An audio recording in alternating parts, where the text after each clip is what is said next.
सुखदुःखेषु तथा मानापमानयोः ज्ञानविज्ञानतृप्तात्मा कूटस्थो विजितेन्द्रियः युक्त इत्युच्यते योगी समलोष्टाश्मकाञ्चनः सुहृन्मित्रार्युदासीना मध्यस्थद्वेषबन्धुषु साधुष्वपि च पापेषु समबुद्धिर्विशिष्यते योगी युञ्जीत सततम् आत्मानं रहसि स्थितः एकाकीयतचित्तात्मा निराशीरपरिग्रहः शुचौ देशे प्रतिष्ठाप्य स्थिरमासनमात्मनः नात्युच्छ्रितं नातिनीचं चैलाजिनकुशोत्तरम् तत्रैकाग्रं मनः कृत्वा यतचित्तेन्द्रियक्रियः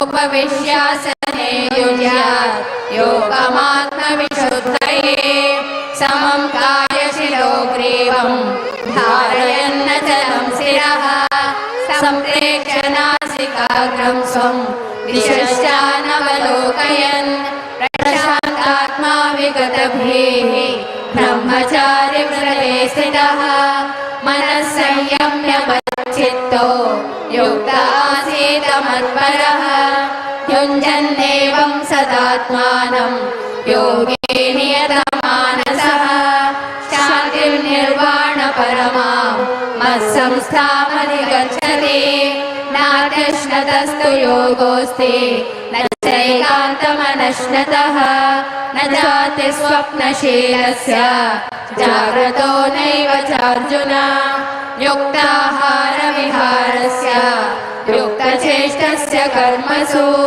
युक्तस्वप्नावबोधस्य योगो भवति दुःखः यदा विनियतं चित्तम् आत्मन्येवावतिष्ठते निःस्पृहः सर्वकामेभ्यो युक्त इत्युच्यते तदा यथा दीपो निवातस्थो नेङ्गते सोपमा स्मृता योगिनो यतचित्तस्य युञ्जतो योगमात्मनः यत्रो परमते चित्तं निरुद्धं योगसेवया यत्र चैवात्मनात्मानं पश्यन्नात्मनि तुष्यति सुखमात्यन्तिकं यत्तद् बुद्धिग्राह्यमतीन्द्रियं वेति यत्र न चैवायं स्निग्धश्चलति तत्त्वतः यं लब्ध्वा चापरं लाभं मन्यते नाधिकं ततः यस्मिन् स्थितो न दुःखेन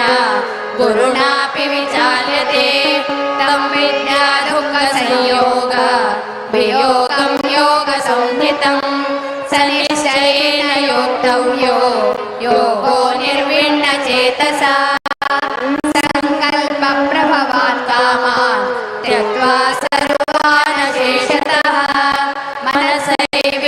मनसैवेन्द्रियग्रामं विनियम्य समन्ततः शनैः शनैरुपरमेत् बुद्ध्या धृतिगृहीतया आत्मसंस्थं मनः कृत्वा न किञ्चिदपि चिन्तयेत् यतो यतो निश्चरते मनश्चञ्चलमस्थिरं ततस्ततो नियमैतदा आत्मन्येव वशं नयेत् प्रशान्तमनसं ह्येनं योगिनं सुखमुत्तमम् उभैति शान्तरजसं ब्रह्मभूतमकल्मषम् युञ्जन्नेवं सदात्मानं योगी विगतकल्मषः सुखेन ब्रह्म संस्पर्शम् अत्यन्तं सुखमश्नुते सर्वभूतस्थमात्मानं सर्वभूतानि चात्मनि ईक्षते योगयुक्तात्मा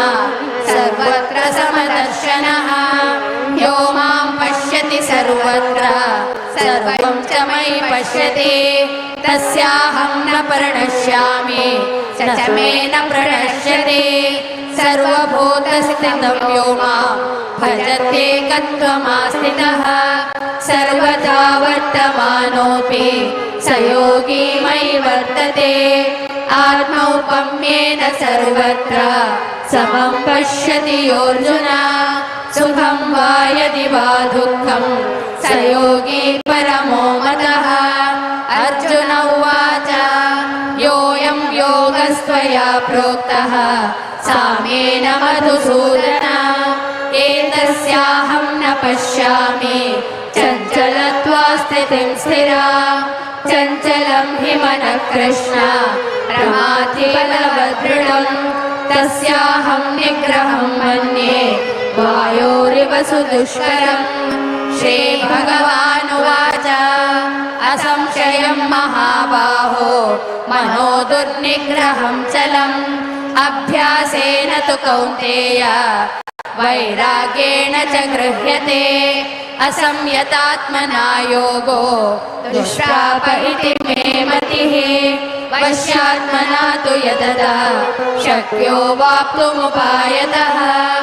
अर्जुन उवाच अयति श्रद्धयोपेतो योगाचलितमानसः अप्राप्य योगसंसिद्धिं कां गतिं कृष्ण गच्छति। कच्चिन्नो भयविभ्रष्टः छिन्नाभ्रमिव नश्यति। अप्रतिष्ठो महाबाहो विमूढो ब्रह्मणः पथि। एतन्मे संशयं कृष्ण चेत्तुमर्हसि शेषतः। तदन्यः संशयस्यास्य चेत्ता नैयुपपद्यते। श्रीभगवानुवाच पार्थ नैवेह नामुत्र विनाशस्य विद्यते। न हि कल्याणकृत् कश्चित् दुर्गतिं तात गच्छति। प्राप्य पुण्यकृतां लोकान् उषित्वा शाश्वती समाः।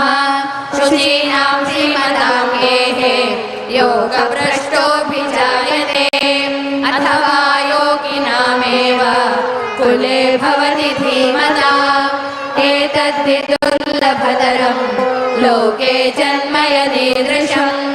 तत्र तं बुद्धिसंयोगं लभते पौर्वदेहिकम्। यतते च ततो भूयः संसिद्धौ कुरु नन्दन। पूर्वाभ्यासेन तेनैव ह्रियते ह्यवशोऽपि सः। जिज्ञासुरपि योगस्य शब्दब्रह्माति वर्तते। प्रयत्नायतमानस्तु योगी संशुद्धकिल्बिषः।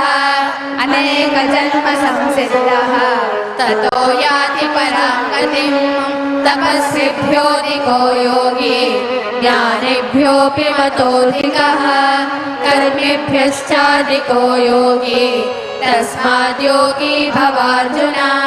योगिनामपि सर्वेषां मद्गतेनान्तरात्मना। श्रद्धावान् भजते यो मां स मे युक्ततमो मतः। ॐ तत्सदिति श्रीमद्भगवद्गीतासु उपनिषत्सु ब्रह्मविद्यायां योगशास्त्रे श्रीकृष्णार्जुनसंवादे आत्मसंयमयोगो नाम षष्ठोऽध्यायः। ॐ श्रीकृष्णार्पणमस्तु।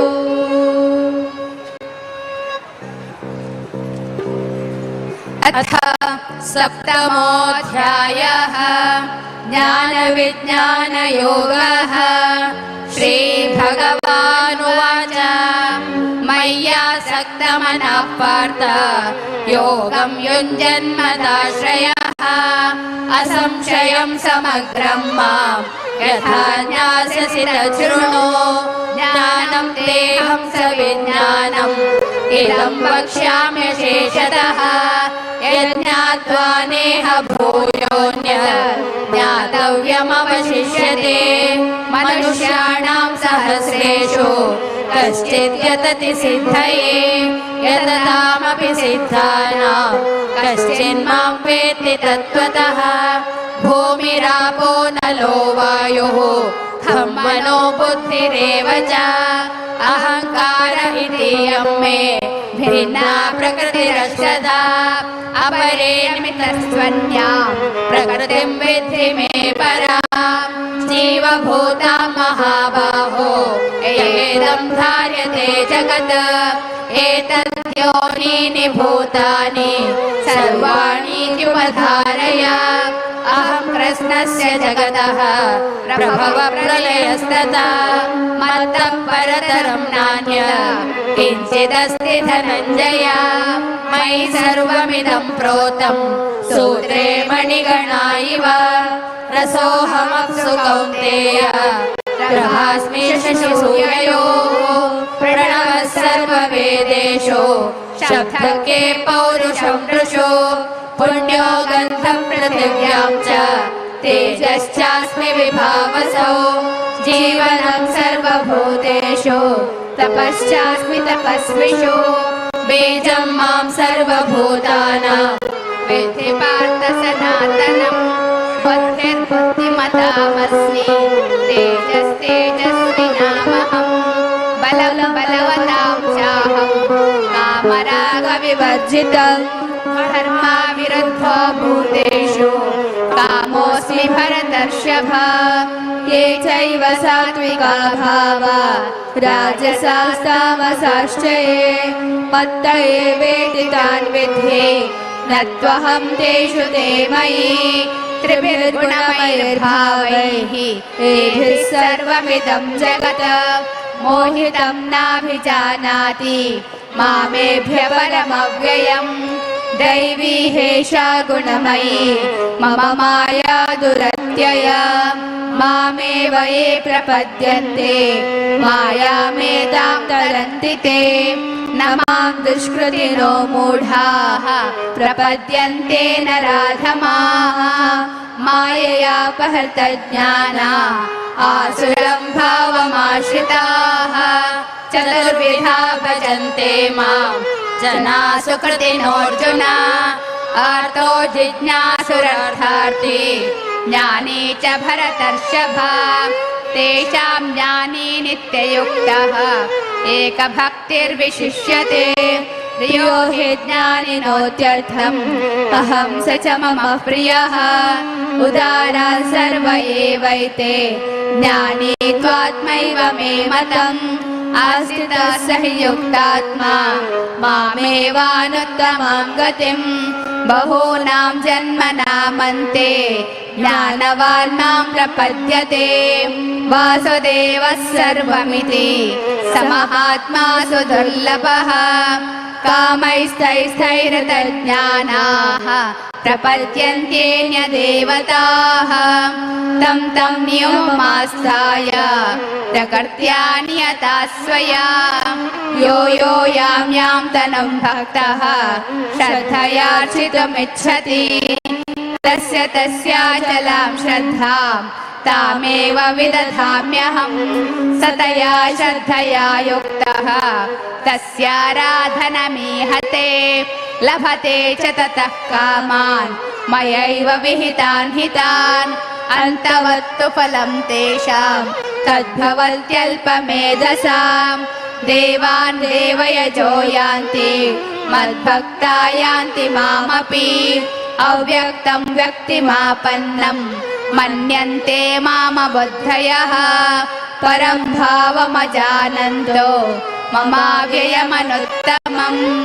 नाहं प्रकाशः सर्वस्य योगमाया समावृतः मूढोऽयं नाभिजानाति लोको मामजमव्ययम् वेदाहं समतीतानि वर्तमानानि च अर्जुन भविष्याणि च भूतानि मां तु वेद न कश्चन इच्छाद्वेषसमुत्थेन द्वन्द्वमोहेन भारत सर्वभूतानि सम्मोहं सर्गे यान्ति परन्तप येषां त्वन्तगतं पापं जनानां पुण्यकर्मणां ते द्वन्द्वमोहनिर्मुक्ता भजन्ते मां दृढव्रताः जरामरणमोक्षाय मामाश्रित्य यतन्ति ये ते ब्रह्म तद्विदुः कृत्स्नं अध्यात्मं कर्म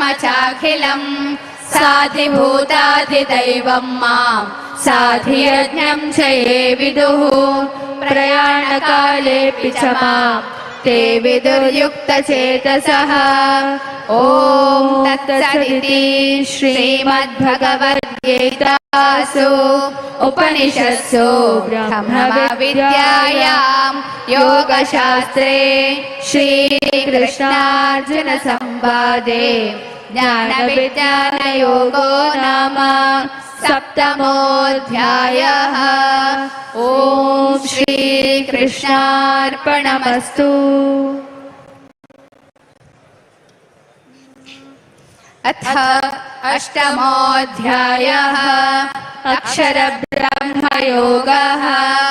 अर्जुन उवाच किं तद्ब्रह्म किमध्यात्मं किं कर्म पुरुषोत्तम अधिभूतं च किं प्रोक्तम् अधिदैवं किमुच्यते अधियज्ञः कथं कोत्र देहेऽस्मिन् मधुसूदन प्रयाणकाले च कथं ज्ञेयोऽसि नियतात्मभिः। श्रीभगवानुवाच अक्षरं ब्रह्म परमं स्वभावोऽध्यात्ममुच्यते भूतभावोद्भवकरो विसर्गः कर्म संज्ञितः अधिभूतं क्षरो भावः पुरुषश्चाधिदैवतम् अधियज्ञोऽहमेवात्र देहे देहभृतां वरा अन्तकाले च मामेव स्मरन् मुक्त्वा कलेवरम् यः प्रयाति समद्भावम् याति नास्त्यत्र संशयः यं यं वापि स्मरन् भावम् त्यजत्यन्ते कलेवरम् तं तमेवैति कौन्तेय सदा तद्भावभावितः तस्मात् सर्वेषु कालेषु मामनुस्मरयुध्य च मय्यर्पितमनो बुद्धिः मामे वैश्यस्य संशयम् अभ्यासयोगयुक्तेन चेतसा नान्यगामिना परमं पुरुषं दिव्यं याति पार्थानुचिन्तयन् कविं पुराणम् अनुशासितारम् अणोरणीयां समनुस्मरेद्यः सर्वस्य धातारमचिन्त्य रूपम् आदित्यवर्णं तमसः परस्तात् प्रयाणकाले मनसा चलेन भक्त्या युक्तो योगबलेन चैव भ्रुवोर्मध्ये प्राणमावेश्य सम्यक् सतं परं पुरुषमुपैति दिव्यम् यदक्षरं वेदविदो वदन्ति विशन्ति अद्यतयो वीतरागाः यदिच्छन्तो ब्रह्मचर्यं चरन्ति तत्ते पदं संग्रहेण प्रवक्ष्ये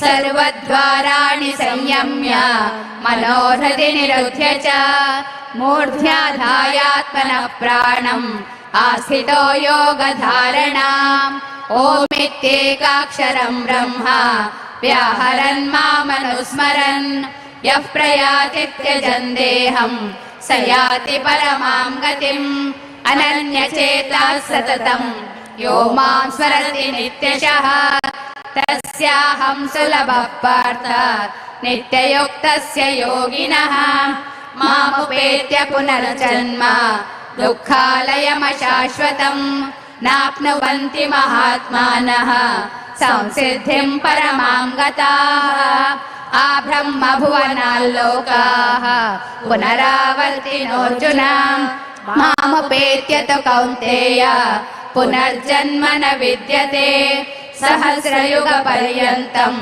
अहर्यद्ब्रह्मणो विदुः रात्रिं युगसहस्रान्तां ते होरात्रविदो जनाः अव्यक्ताद्व्यक्तयः सर्वाः प्रभवन्त्यहरागमे रात्रागमे प्रलीयन्ते तत्रैवाव्यक्तसंज्ञके भूतग्रामः स एवायं भूत्वा भूत्वा प्रलीयते रात्रागमे वशः पार्थ प्रभवत्यहरागमे परस्तस्मात् भावोऽन्योः व्यक्तो व्यक्तात् सनातनः यस्य सर्वेषु भूतेषु नश्यत्सु न विनश्यति अव्यक्तोऽक्षर इत्युक्तः तमाहुः परमां गतिम् यं प्राप्य न निवर्तन्ते तद्धाम परमं मम पुरुषः स परः पार्थ भक्त्या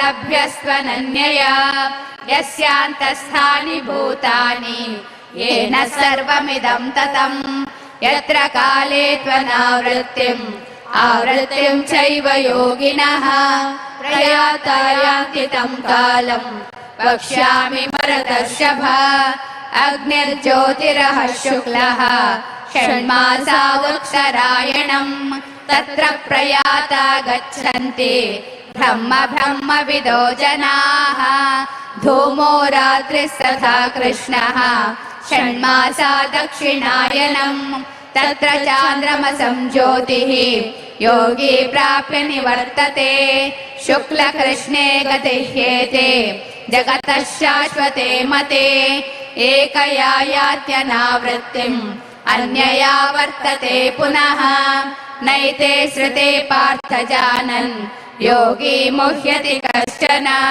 तस्मात् सर्वेषु कालेषु योगयुक्तो भवार्जुन वेदेषु यज्ञेषु तपस्सु चैव दानेषु यत्पुण्यफलं प्रदिष्टम् अध्येति तत्सर्वमिदं विदित्वा योगी परं स्थानमुपैति चाद्यम् ॐ तत्सदिति श्रीमद्भगवद्गीतासु उपनिषत्सु ब्रह्मविद्यायां योगशास्त्रे श्रीकृष्णार्जुनसंवादे अक्षरब्रह्मयोगो नाम अष्टमोऽध्यायः।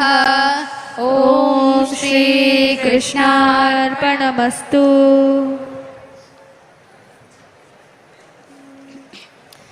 अथ नवमोऽध्यायः।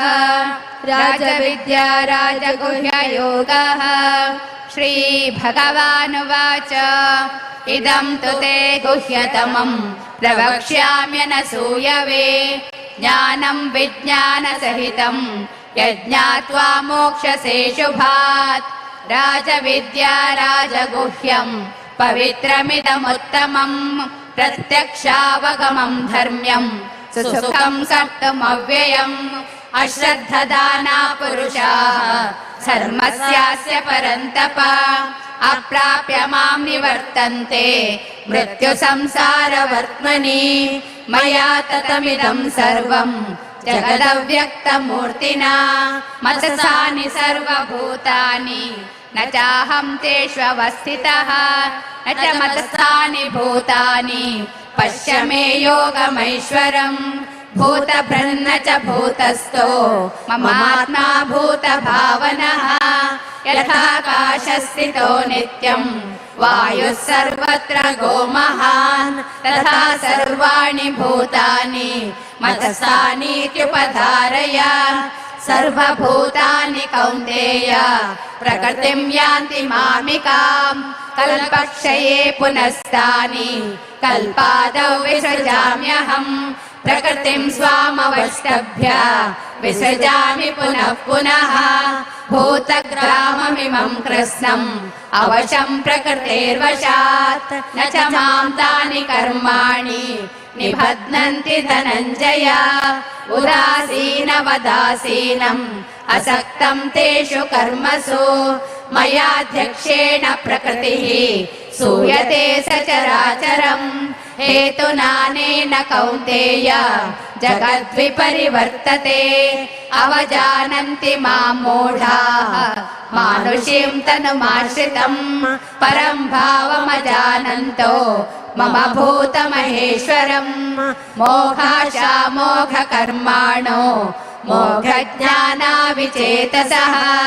राक्षसीमासुरीं चैव प्रकृतिं मोहिनीं श्रिताः महात्मानस्तु मां पार्थ दैवीं प्रकृतिमाश्रिताः भजन्त्यनन्यमनसो ज्ञात्वा भूतादिमव्ययम् सततं कीर्तयन्तो माम् यतन्तश्च दृढव्रताः नमस्यन्तश्च माम् भक्त्या नित्ययुक्ता उपासते ध्यानयज्ञेन चाप्यन्ये यजन्तो मामुपासते एकत्वेन पृथक्त्वेन बहुधा विश्वतो मुखम् अहं क्रतुरहं यज्ञः सदाहमहमौषधम् मन्त्रोऽहमहमेवाच्यम् अहमग्निरहं हुतम् पिताहमस्य जगतो माता धाता पितामहः वेद्यं पवित्रमोङ्कारः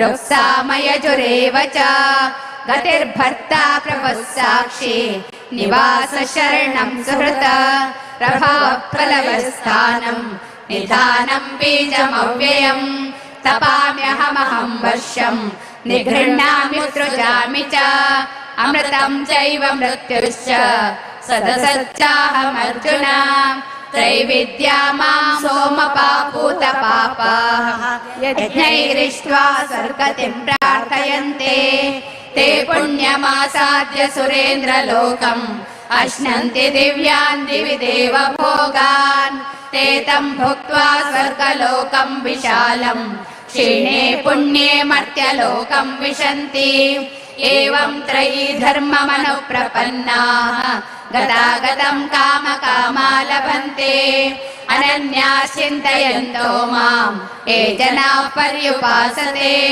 तेषां नित्याभियुक्तानां योगक्षेमं वहाम्यहम् एप्यन्यदेवता भक्ताः यजन्ते श्रद्धयान्विताः तेऽपि मामेव कौन्तेय यजन्त्य विधिपूर्वकम् अहं हि सर्वयज्ञानां भोक्ता च प्रभुरेव च न तु मामभिजानन्ति तत्त्वेनातश्च वन्ति ते यान्ति देवव्रता देवान् पितॄन्यान्ति पितव्रताः भूतानि यान्ति भूतेज्य यान्ति मद्याजिनोऽपि माम् पत्रं पुष्पं फलं तोयं यो मे भक्त्या प्रयच्छति तदहं भक्त्युपरतम् अश्नामि प्रयतात्मनः यत्करोषि यदश्नासि यज्जुहोषि ददासि यत् यत्तपस्यसि कौन्तेय तत्कुरुष्व मदर्पणम् शुभाशुभफलैरेवम् मोक्षसे कर्मबन्धनैः सन्न्यासयोगयुक्तात्मा विमुक्तो मामुपैष्यसि समोऽहं सर्वभूतेषु न मे द्वेषोऽसि न प्रियः ये भजन्ति तु मां भक्त्या मयि ते तेषु चाप्यहम् अपि चेत् सुदुराचारो भजते मामनन्यभाक् साधुरेव समन्तव्यः सम्यक् व्यवसितो हि सः क्षिप्रं भवति धर्मात्मा शश्वच्छान्तिं निगच्छति कौन्तेय प्रतिजानीहि न मे भक्तः प्रणश्यति मां हि पार्थव्यपाश्रित्य एऽपि स्युः पापयोनयः स्त्रियो वैश्यास्तथा शूद्राः तेऽपि यान्ति परां गतिम् किं पुनर्ब्राह्मणा पुण्या भक्ता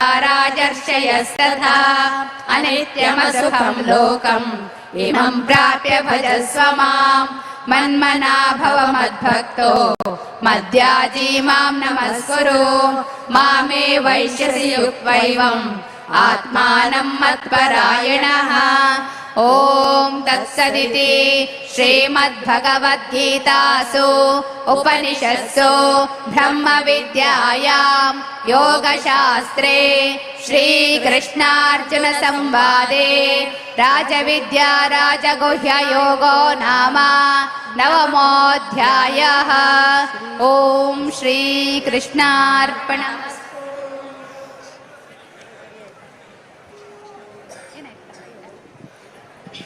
अथ दशमोऽध्यायः विभूतियोगः। श्रीभगवानुवाच भूय एव महाबाहो शृणु मे परमं वचः यत्तेऽहं प्रीयमाणाय वक्ष्यामि हितकाम्यया न मे विदुः सुरगणाः प्रभवं न महर्षयः अहमादिर्हि देवानां महर्षीणां च सर्वशः यो मामजमनादिं च वेत्ति लोकमहेश्वरम् असम्मूढः समर्थ्येषु सर्वपापैः प्रमुच्यते बुद्धिर्ज्ञानमसम्मोहः क्षमा सत्यं दमः शमः सुखं दुःखं भवो भावो भयं चाभयमेव च अहिंसा समता तुष्टिः तपोदानं यशो यशः भवन्ति भावा भूतानां मत्त एव पृथग्विधाः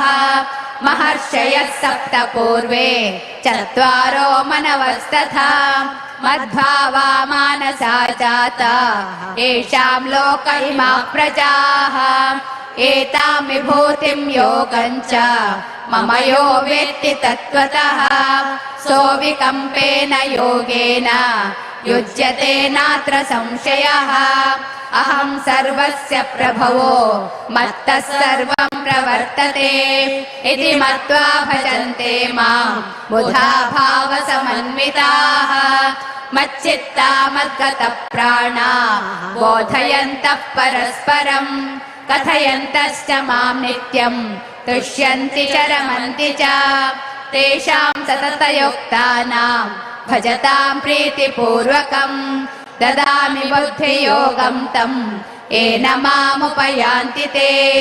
तेषामेवानुकम्पार्थम् अहमज्ञानजं तमः नाशयाम्यात्मभावस्थो ज्ञानदीपेन भास्वता अर्जुन उवाच परं ब्रह्म परं धाम पवित्रं परमं भवान् पुरुषं शाश्वतं दिव्यम् आदिदेवमजं विभुम् आहुस्त्वां ऋषयः सर्वे देवर्षिर्नारदस्तथा असितो देवलो व्यासः स्वयं चैव ब्रवीषि मे सर्वमेतदृतं मन्ये यन्मां वदसि केशव न हि ते भगवन् व्यक्तिं विदुर्देवान दानवाः स्वयमेवात्मनात्मानं वेत्थत्वं पुरुषोत्तमा भूतभावन भूतेश देवदेव जगत्पते वक्तुमर्हस्य शेषेण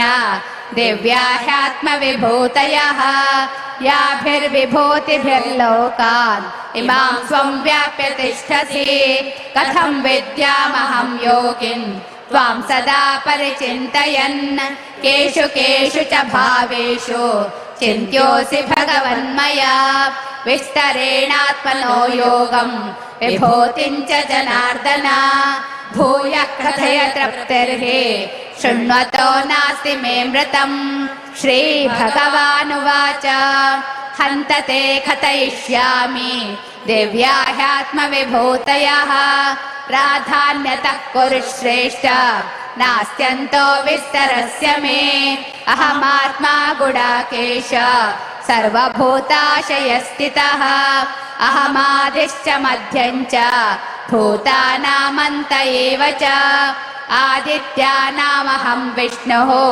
ज्योतिषां रविरंशुमान् मरीचिर्मरुतामस्मि नक्षत्राणामहं शशि वेदानां सामवेदोऽस्मि देवानामस्मि वासवः इन्द्रियाणां मनश्चास्मि भूतानामस्मि चेतना रुद्राणां शङ्करश्चास्मि वित्तेशो यक्षरक्षसां वसूनां पावकश्चास्मि मेरुः शिखरिणामहं पुरोधसां च मुख्यं मां विद्धि पार्थ बृहस्पतिं सेनानीनामहं स्कन्दः सरसामस्मि सागरः महर्षीणां भृगुरहं गिरामस्मेकमक्षरम् यज्ञानां जपयज्ञोऽस्मि स्थावराणां हिमालयः अश्वत्थः सर्ववृक्षाणां देवर्षीणां च नारदः गन्धर्वाणां चित्ररथः सिद्धानां कपिलो मुनिः उच्छैश्रवसमश्वानां विद्धि माममृतोद्भवम् ऐरावतं गजेन्द्राणां नराणां च नराधिपम् आयुधानामहं वज्रं धेनूनामस्मि कामधुक प्रजनश्चास्मि कन्दर्पः सर्पाणामस्मि वासुकिः अनन्तश्चास्मि नागानां वरुणो यादसामहम् पितॄणामर्यमा चास्मि यमः संयमतामहम् प्रह्लादश्चास्मि दैत्यानां कालः कलयतामहम् मृगाणां च मृगेन्द्रोऽहम् वैनतेयश्च पक्षिणां पवनः पवतामस्मि रामश्चस्त्रभृतामहम् जषाणां मकरश्चास्मि स्रोतसामस्मि जाह्नवी सर्गाणामादिरन्तश्च मध्यं चैवाहमर्जुन अध्यात्मविद्या विद्यानां वातः प्रवदतामहम् अक्षराणामकारोऽस्मि द्वन्द्वः सामासिकस्य च अहमेवाक्षयः कालो धाताहं विश्वतो मुखः मृत्युः सर्वहरश्चाहम् उद्भवश्च भविष्यताम् कीर्तिश्रीर्वाक्च नारीणां स्मृतिर्मेधा धृतिः क्षमा बृहत्साम तथा साम्नां गायत्री छन्दसामहम् मासानां मार्गशीर्षोऽहम् ऋतूनां कुसुमाकरः द्योतं छलयतामस्मि तेजस्तेजस्विनामहम् जयोऽस्मि व्यवसायोऽस्मि सत्त्वं सत्त्ववतामहम् वृष्णीनां वासुदेवोऽस्मि पाण्डवानां धनञ्जयः मुनीनामप्यहं व्यासः कवीनामुशना कविः दण्डो दमयतामस्मि नीतिरस्मि जिगीषतां मौनं चैवास्मि गुह्यानां ज्ञानं जानवतामहम् यच्चापि सर्वभूतानां बीजं तदहमर्जुन न तदस्ति विना यस्यात् मया भूतं चराचरं नान्तोऽस्ति मम दिव्यानां विभूतीनां परन्तप एष तोद्देशतः प्रोक्तो विभूतेर्विस्तरो मया यद्यद्विभूतिमत्सत्त्वं श्रीमदोर्जितमेव वा तत्तदेवावगच्छत्वं मम तेजोंशसम्भवम् अथवा बहुनैतेन किं ज्ञातेन तवार्जुन विष्टभ्याहमिदं कृत्स्नम् एकांशेन स्थितो जगत् ॐ तत्सदिति श्रीमद्भगवद्गीतासु उपनिषत्सु ब्रह्मविद्यायां योगशास्त्रे श्रीकृष्णार्जुनसंवादे विभूतियोगो नाम दशमोऽध्यायः। ॐ श्रीकृष्णार्पणमस्तु। अथ एकादशोऽध्यायः विश्वरूपदर्शनयोगः। अर्जुन उवाच मदनुग्रहाय परमं गुह्यमध्यात्मसंज्ञितं यत्त्वयोक्तं वचस्तेन मोहोऽयं विगतो मम भवाप्ययौ हि भूतानां श्रुतविस्तरशो मया त्वत्तः कमलपत्राक्ष माहात्म्यमपि चाव्ययम् एवमेतद्यथा तत्त्वम् आत्मानं परमेश्वर द्रष्टुमिच्छामि ते रूपम् ऐश्वरं पुरुषोत्तम मन्यसे यदि तच्छैक्यं मया दृष्टमिति प्रभो योगेश्वर ततो मे त्वं दर्शयात्मानमव्ययम्। श्रीभगवानुवाच पश्य मे पार्थरूपाणि शतशोत्तरसहस्रशः नानाविधानि दिव्यानि नानावर्णाकृतीनि च पश्यादित्यान् वसून् न तु मां शक्यसे द्रष्टुम् अनेनैव स्वचक्षुषा दिव्यं ददामि ते चक्षुः पश्य मे योगमैश्वरम्। सञ्जय उवाच एवमुक्त्वा ततो राजन् महायोगेश्वरो हरिः दर्शयामास पार्थाय परमं रूपमैश्वरम् अनेकवक्त्रनयनम् अनेकाद्भुतदर्शनम् अनेकदिव्याभरणम् दिव्यानेकोद्यतायुधम् दिव्यमाल्याम्बरधरम् दिव्यगन्धानुलेपनम् सर्वाश्चर्यमयम् देवम् अनन्तम् विश्वतोमुखम् दिवि सूर्यसहस्रस्य भवेद्युगपदुत्थिता यदि भासदृशी सा स्यात् भासस्तस्य महात्मनः तत्रैकस्थम् जगत्कृत्स्नम् प्रविभक्तमनेकधा अपश्यद्देव देवस्य शरीरे पाण्डवस्तदा ततः स विस्मयाविष्टो हृष्टरोमा धनञ्जयः प्रणम्य शिरसा देवम् कृताञ्जलिरभाषत अर्जुन उवाच पश्यामि देवांस्तव देवदेहम् सर्वान् तथा भूतविशेषसङ्घान् ब्रह्माण्डमीशम् कमलासनस्थम् ऋषीं च सर्वान् मृगांश्च दिव्यान् अनेकबाहूतरवक्त्रनेत्रम् पश्यामि त्वाम् सर्वतोऽनन्तरूपम् नान्तम् न मध्यम् न पुनस्तवादिम् पश्यामि विश्वेश्वर विश्वरूप किरीटिनम् गदिनम् चक्रिणम् च तेजो राशिम् सर्वतो दीप्तिमन्तम् पश्यामि त्वाम् दुर्निरीक्ष्यम् समन्तात् दीप्तानलार्कद्युतिमप्रमेयम् त्वमक्षरम् परमम् वेदितव्यम् त्वमस्य विश्वस्य परम् निधानम् त्वमव्ययः शाश्वत धर्मगोप्ता सनातनस्त्वम् पुरुषो मतो मे अनादिमध्यान्तमनन्तवीर्यम् अनन्तबाहुम् शशिसूर्यनेत्रम् पश्यामि त्वाम् दीप्तहुताशवक्त्रम् स्वतेजसा विश्वमिदम् तपन्तम् द्यावा पृथिव्योरिदमन्तरम् हि व्याप्तम् त्वयैकेन दिशश्च सर्वाः दृष्ट्वाद्भुतम् रूपमुग्रम् तवेदम् लोकत्रयम् प्रव्यथितम् महात्मन् अमीहि त्वाम् सुरसङ्घा विशन्ति केचिद्भीता प्राञ्जलयो गृह्णन्ति स्वस्तीत्युक्त्वा महर्षि सिद्धसङ्घाः स्तुवन्ति त्वाम् स्तुतिभिः पुष्कलाभिः रुद्रादित्या वसवो ये च साध्याः विश्वेश्विनौ मरुतश्चोष्मपाश्च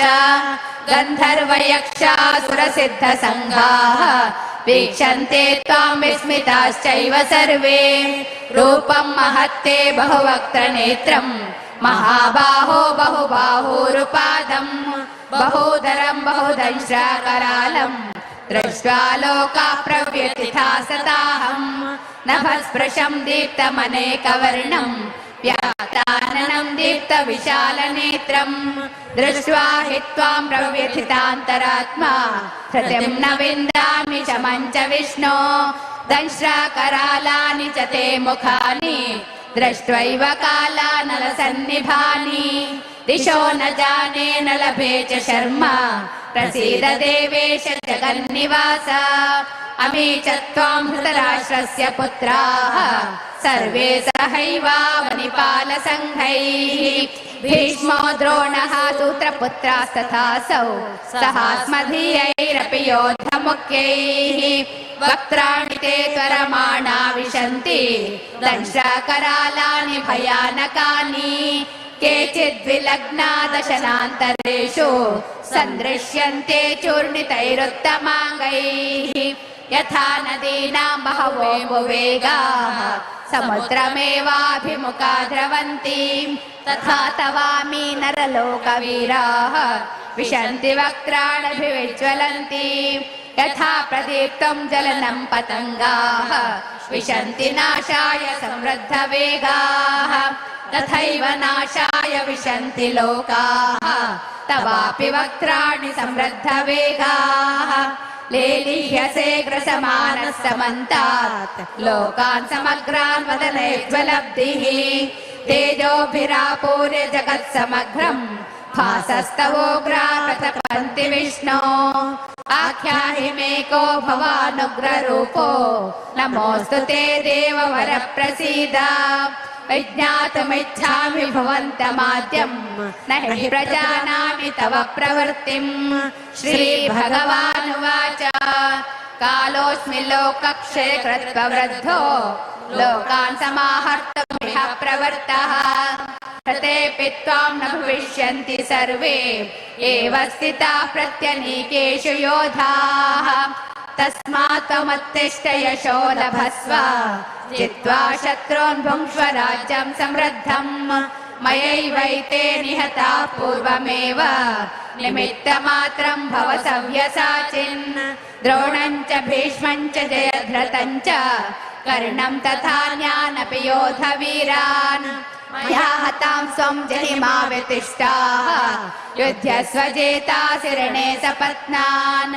सञ्जय उवाच एतत् श्रुत्वा वचनं केशवस्य कृताञ्जलिर्वेपमानः किरीटी।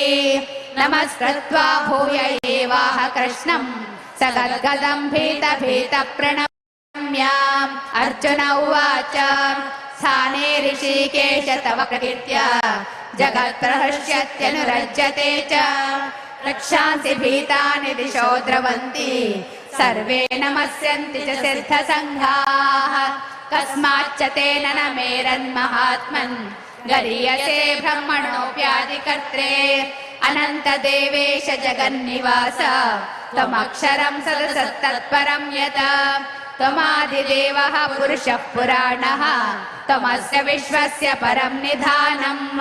वेदासि वेद्यं च परं च धाम त्वया ततं विश्वमनन्तरूप। वायुर्यमोऽग्निर्वरुणः शशाङ्कः प्रजापतिस्त्वं प्रपितामहश्च। नमो नमस्तेऽस्तु सहस्रकृत्वः पुनश्च भूयोऽपि नमो नमस्ते। नमः पुरस्तादथ पृष्ठतस्ते नमोऽस्तु ते सर्वत एव सर्व। अनन्तवीर्यामितविक्रमस्त्वं सर्वं समाप्नोषि ततोऽसि सर्वः। सखेति मत्वा प्रसवं यथोक्तम् हे कृष्ण हे यादव हे सखेति। अजानता महिमानं तवेदं मया प्रमादात् प्रणयेन वापि। यच्छावहासार्थमसत्क्रतोऽसि विहारशय्यासन भोजनेषु। एकोत्तवाप्यच्युत तत्समक्षम् तत्क्षामये त्वामहमप्रमेयम्। पितासि लोकस्य चराचरस्य त्वमस्य पूज्यश्च गुरुर्गरीयान्। न त्वस्य मोस्तभ्यधिकः कुतोऽन्यो लोकत्रयेऽप्यप्रतिमप्रभाव। तस्मात् प्रणम्य प्रणिधाय कायं प्रसादये त्वामहमीशमीड्यम्। पितेव पुत्रस्य सखेव सख्युः प्रियप्रियायार्हसि देव सोढुम्। अदृष्टपूर्वं हृषितोऽस्मि दृष्ट्वा भयेन च प्रव्यथितं मनो मे। तदेव मे दर्शय देवरूपं प्रसीद देवेश जगन्निवास। किरीटिनं गदिनं चक्रहस्तं यच्छामि त्वां द्रष्टुमहं तथैव। तेनैव रूपेण चतुर्भुजेन सहस्रबाहो भव विश्वमूर्ते। श्रीभगवानुवाच मया प्रसन्नेन तवार्जुनेदं रूपं परं दर्शितमात्मयोगात्। तेजोमयं विश्वमनन्तमाद्यं यन्मे तदन्येन न दृश्यपूर्वम्। न वेदयज्ञाधेनैर्न दानैः न च क्रियाभिर्न तपोभिरुग्रैः। एवं रूपः शक्यः नृलोके द्रष्टुं तदन्येन कुरु प्रवीर। मा ते व्यथा मा च विमूढभावो दृष्ट्वा रूपं घोरमीदृन्ममेदम्। यपेधभिप्रीतमनाः पुनस्त्वं तदेव मे रूपमिदं प्रपश्य। सञ्जय उवाच इत्यर्जुनं वासुदेवस्तथोक्त्वा स्वकं रूपं दर्शयामास भूयः। आश्वासयामास च भीतमेनं भूत्वा पुनः सौम्य वपुर्महात्मा। अर्जुन उवाच दृष्ट्वेदं मानुषं रूपं तव सौम्यं जनार्दन। इदानीमस्मि संवृत्तः सचेतः प्रकृतिं गतः।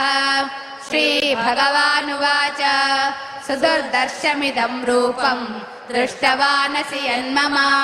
देवा अप्यस्य रूपस्य नित्यं दर्शनकाङ्क्षिणः नाहं वेदैर्न तपसा न दानेन न चेज्जया शक्य एवं विधो द्रष्टुं दृष्टवानसि मां यथा भक्त्या त्वनन्यया शक्यः अहमेवं विधोऽर्जुन ज्ञातं द्रष्टुं च तत्त्वेन प्रवेष्टुं च परन्तप मत्कर्म कृन्मत्परमो मद्भक्तः सङ्गवर्जितः निर्वैरः सर्वभूतेषु यः स मामेति पाण्डव ॐ तत्सदिति श्रीमद्भगवद्गीतासु उपनिषत्सु ब्रह्मविद्यायां योगशास्त्रे श्रीकृष्णार्जुनसंवादे विश्वरूपदर्शनयोगो नाम एकादशोऽध्यायः। ॐ श्रीकृष्णार्पणमस्तु। अथ द्वादशोऽध्यायः भक्तियोगः। अर्जुन उवाच एवं सततयुक्ता ये भक्ता स्वां पर्युपासते ये चाप्यक्षरमव्यक्तं तेषां के योगवित्तमाः। श्रीभगवानुवाच मय्यावेश्य मनो ये मां नित्ययुक्ता उपासते श्रद्धया परयोपेताः ते मे युक्ततमा मताः। ये त्वक्षरमनिर्देश्यम् अव्यक्तं पर्युपासते सर्वत्र गमचिन्त्यं च कूटस्थमचलं ध्रुवं सन्नियम्येन्द्रियग्रामं सर्वत्र समबुद्धयः ते प्राप्नुवन्ति मामेव सर्वभूतहिते रताः। क्लेशोऽधिकतरस्तेषाम् अव्यक्तासक्तचेतसाम् अव्यक्ता हि गतिर्दुःखम् देहवद्भिरवाप्यते।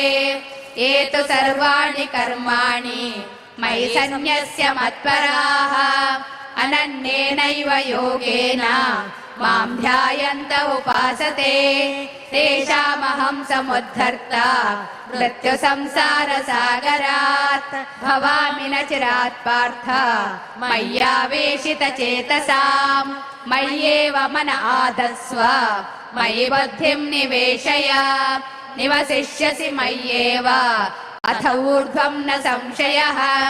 अथ चित्तं समाधातुं न शक्नोषि मयि स्थिरम् अभ्यासयोगेन ततो मामिच्छाप्तुं धनञ्जय अभ्यासेऽप्यसमर्थोऽसि मत्कर्म परमो भव मदर्थमपि कर्माणि कुर्वन् सिद्धिमवाप्स्यसि अथैतदप्यशक्तोऽसि कर्तुं मद्योगमाश्रितः सर्वकर्मफलत्यागं ततः कुर्यादात्मवान् श्रेयो हि ज्ञानमभ्यासात् ज्ञानाध्यानं विशिष्यते ध्यानात् कर्मफलत्यागः त्यागात् शान्तिरनन्तरम् अद्वेष्टा सर्वभूतानां मैत्रः करुण एव च निर्ममो निरहङ्कारः समदुःखसुखक्षमी सन्तुष्टः सततं योगी यतात्मा दृढनिश्चयः मय्यर्पितमनो बुद्धिः यो मद्भक्तः स मे प्रियः यस्मान्नो द्विजते लोको लोकान्नो द्विजते च यः हर्षामर्षभयोद्वेगैः मुक्तो यः स च मे प्रियः अनपेक्षशुचिर्दक्ष उदासीनो गतव्यतः सर्वारम्भ परित्यागी यो मद्भक्तः स मे प्रियः यो न हृष्यति न द्वेष्टि न शोचति न काङ्क्षति शुभाशुभ परित्यागी भक्तिमान् यः स मे प्रियः समशत्रौ च मित्रे च तथा मानापमानयोः शीतोष्णसुखदुःखेषु समस्सङ्गविवर्जितः तुल्यनिन्दास्तुतिर्मौनी सन्तुष्टो येन केनचित् अनिकेतस्थिरमतिः भक्तिमान् मे प्रियो नरः एतु धर्म्यामृतमिदम् यथोक्तं पर्युपासते श्रद्धदाना मत्परमा भक्तास्तेतीव मे प्रियाः। ॐ तत्सदिति श्रीमद्भगवद्गीतासु उपनिषत्सु ब्रह्मविद्यायां योगशास्त्रे श्रीकृष्णार्जुनसंवादे भक्तियोगो नाम द्वादशोऽध्यायः। ॐ श्रीकृष्णार्पणमस्तु।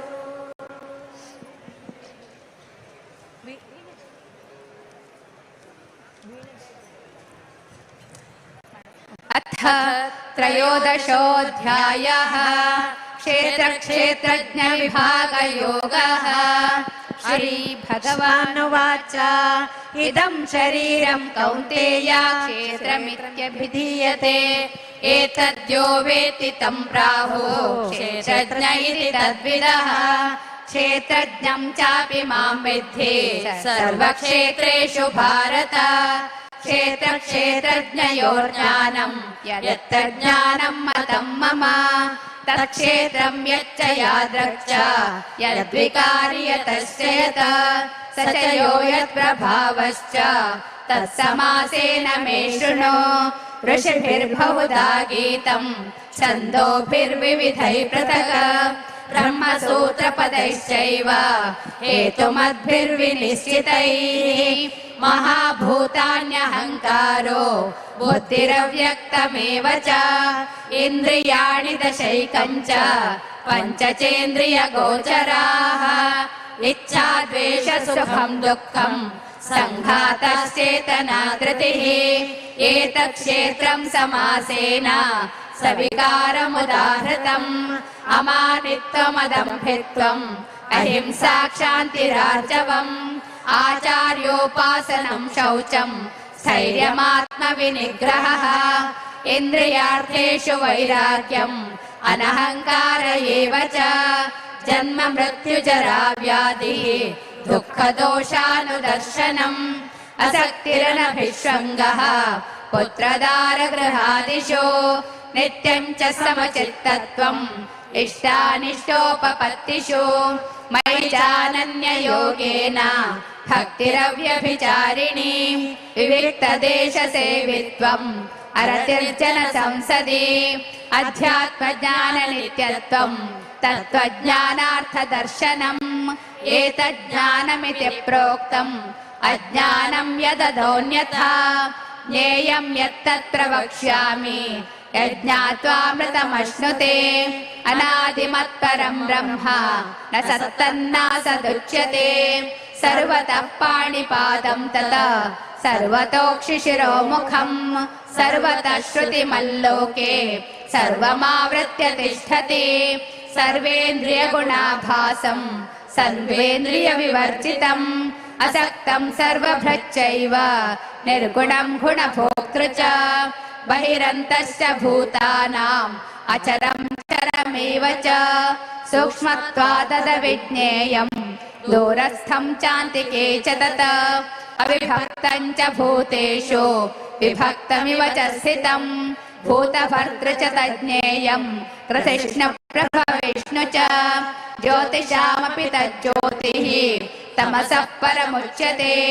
ज्ञानं ज्ञेयं ज्ञानगम्यं हृदि सर्वस्य विष्ठितम् इति क्षेत्रं तथा ज्ञानं ज्ञेयं चोक्तं समासतः मद्भक्त एतद्विज्ञाय मद्भावायोपपद्यते। प्रकृतिं पुरुषं चैव विद्यनादि भावपि विकारांश्च गुणांश्चैव वैद्धि प्रकृति। पत्थर से भगवान 40 ग्राम बाल रूप में निकले। उसके बाद आप देखें कि जो माधव सरोवर है वहाँ पर उन्होंने उसका स्नान किया। उसके बाद उस पीठ की स्थापना की। प्रकृतिस्थो हि भुङ्क्ते प्रकृतिजान् गुणान् कारणं गुणसङ्गोऽस्य सदसत्यो निजन्मसु उपद्रष्टा मन्ता च भर्ता भोक्ता महेश्वरः परमात्मेति चाप्युक्तो देहेऽस्मिन् पुरुषः परः य एवं वेत्ति पुरुषं प्रकृतिं च गुणैः सह सर्वथा वर्तमानोऽपि न स भूयोऽपि जायते ध्यानेनात्मनि पश्यन्ति केचिदात्मानमात्मना अन्ये साङ्ख्येन योगेन कर्मयोगेन चापरे अन्ये त्वेवमजानन्तः श्रुत्वा नेभ्य उपासते तेऽपि चातितरन्त्येव मृत्युं श्रुतिपरायणाः यावत् सञ्जायते किञ्चित् सत्त्वं स्थावरजङ्गमम् क्षेत्रक्षेत्रज्ञसंयोगात् तद्विद्धि भरतर्षभ समं सर्वेषु भूतेषु तिष्ठन्तं परमेश्वरं विनश्यत्स्व विनश्यन्तं यः पश्यति स पश्यति समं पश्यन् हि सर्वत्र समवस्थितमीश्वरं न हि नस्यात्मनात्मानं ततो याति परां गतिं प्रकृतेव च कर्माणि क्रियमाणानि सर्वशः यः पश्यति तथात्मानम् अकर्तारं स पश्यति यदा भूतकृतग्भावम् एकस्थमनुपश्यति तत एव च विस्तारम् ब्रह्म सम्पद्यते तदा अनादित्वा निर्गुणत्वात् परमात्मायमव्ययः शरीरस्थोऽपि कौन्तेय न करोति न लिप्यते यथा सर्वगतं सौक्ष्म्यात् आकाशं नोपलिप्यते सर्वत्रावस्थितो देहे तथात्मानोपलिप्यते यथा प्रकाशयत्येकः कृत्स्नं लोकमिमं रविः क्षेत्रं क्षेत्री तथा कृत्स्नं प्रकाशयति भारत क्षेत्रक्षेत्रज्ञयोरेवम् अन्तरं ज्ञानचक्षुषा भूतप्रकृतिमोक्षं च ये विदुर्यान्ति ते परम् ॐ तत्सदिति श्रीमद्भगवद्गीतासु उपनिषत्सु ब्रह्मविद्यायां योगशास्त्रे श्रीकृष्णार्जुनसंवादे क्षेत्रक्षेत्रज्ञविभागयोगो नाम त्रयोदशोऽध्यायः।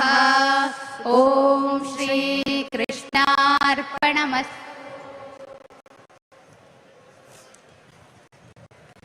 अथ चतुर्दशोऽध्यायः गुणत्रयविभागयोगः।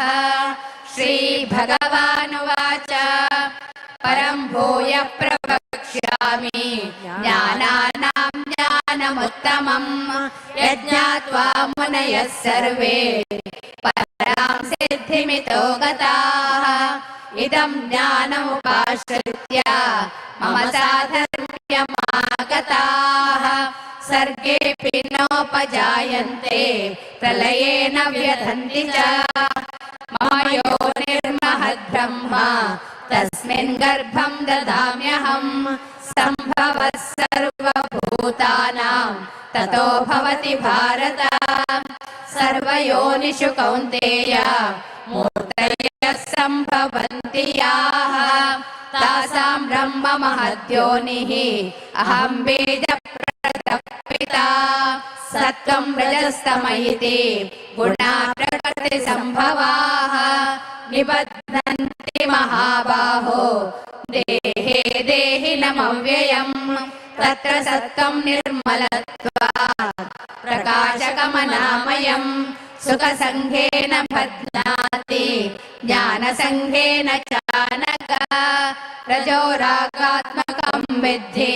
तृष्णासङ्गसमुद्भवम् तन्निबध्नाति कौन्तेय कर्मसङ्गेन देहिनम् तमस्त्वज्ञानचं विद्धि मोहनं सर्वदेहिनां प्रमादालस्य निद्राभिः तन्निबध्नाति भारत सत्त्वं सुखे संजयति रजः कर्मणि भारत ज्ञानमावृत्य तु तमः प्रमादे संजयत्युत रजस्तमश्चाभिभूय सत्त्वं भवति भारत रजसत्त्वं तमश्चैव तमसत्त्वं रजस्तथा सर्वद्वारेषु देहेऽस्मिन् प्रकाश उपजायते ज्ञानं यदा तदा विद्यात् विवृद्धं सत्त्वमित्युत लोभप्रवृत्तिरारम्भः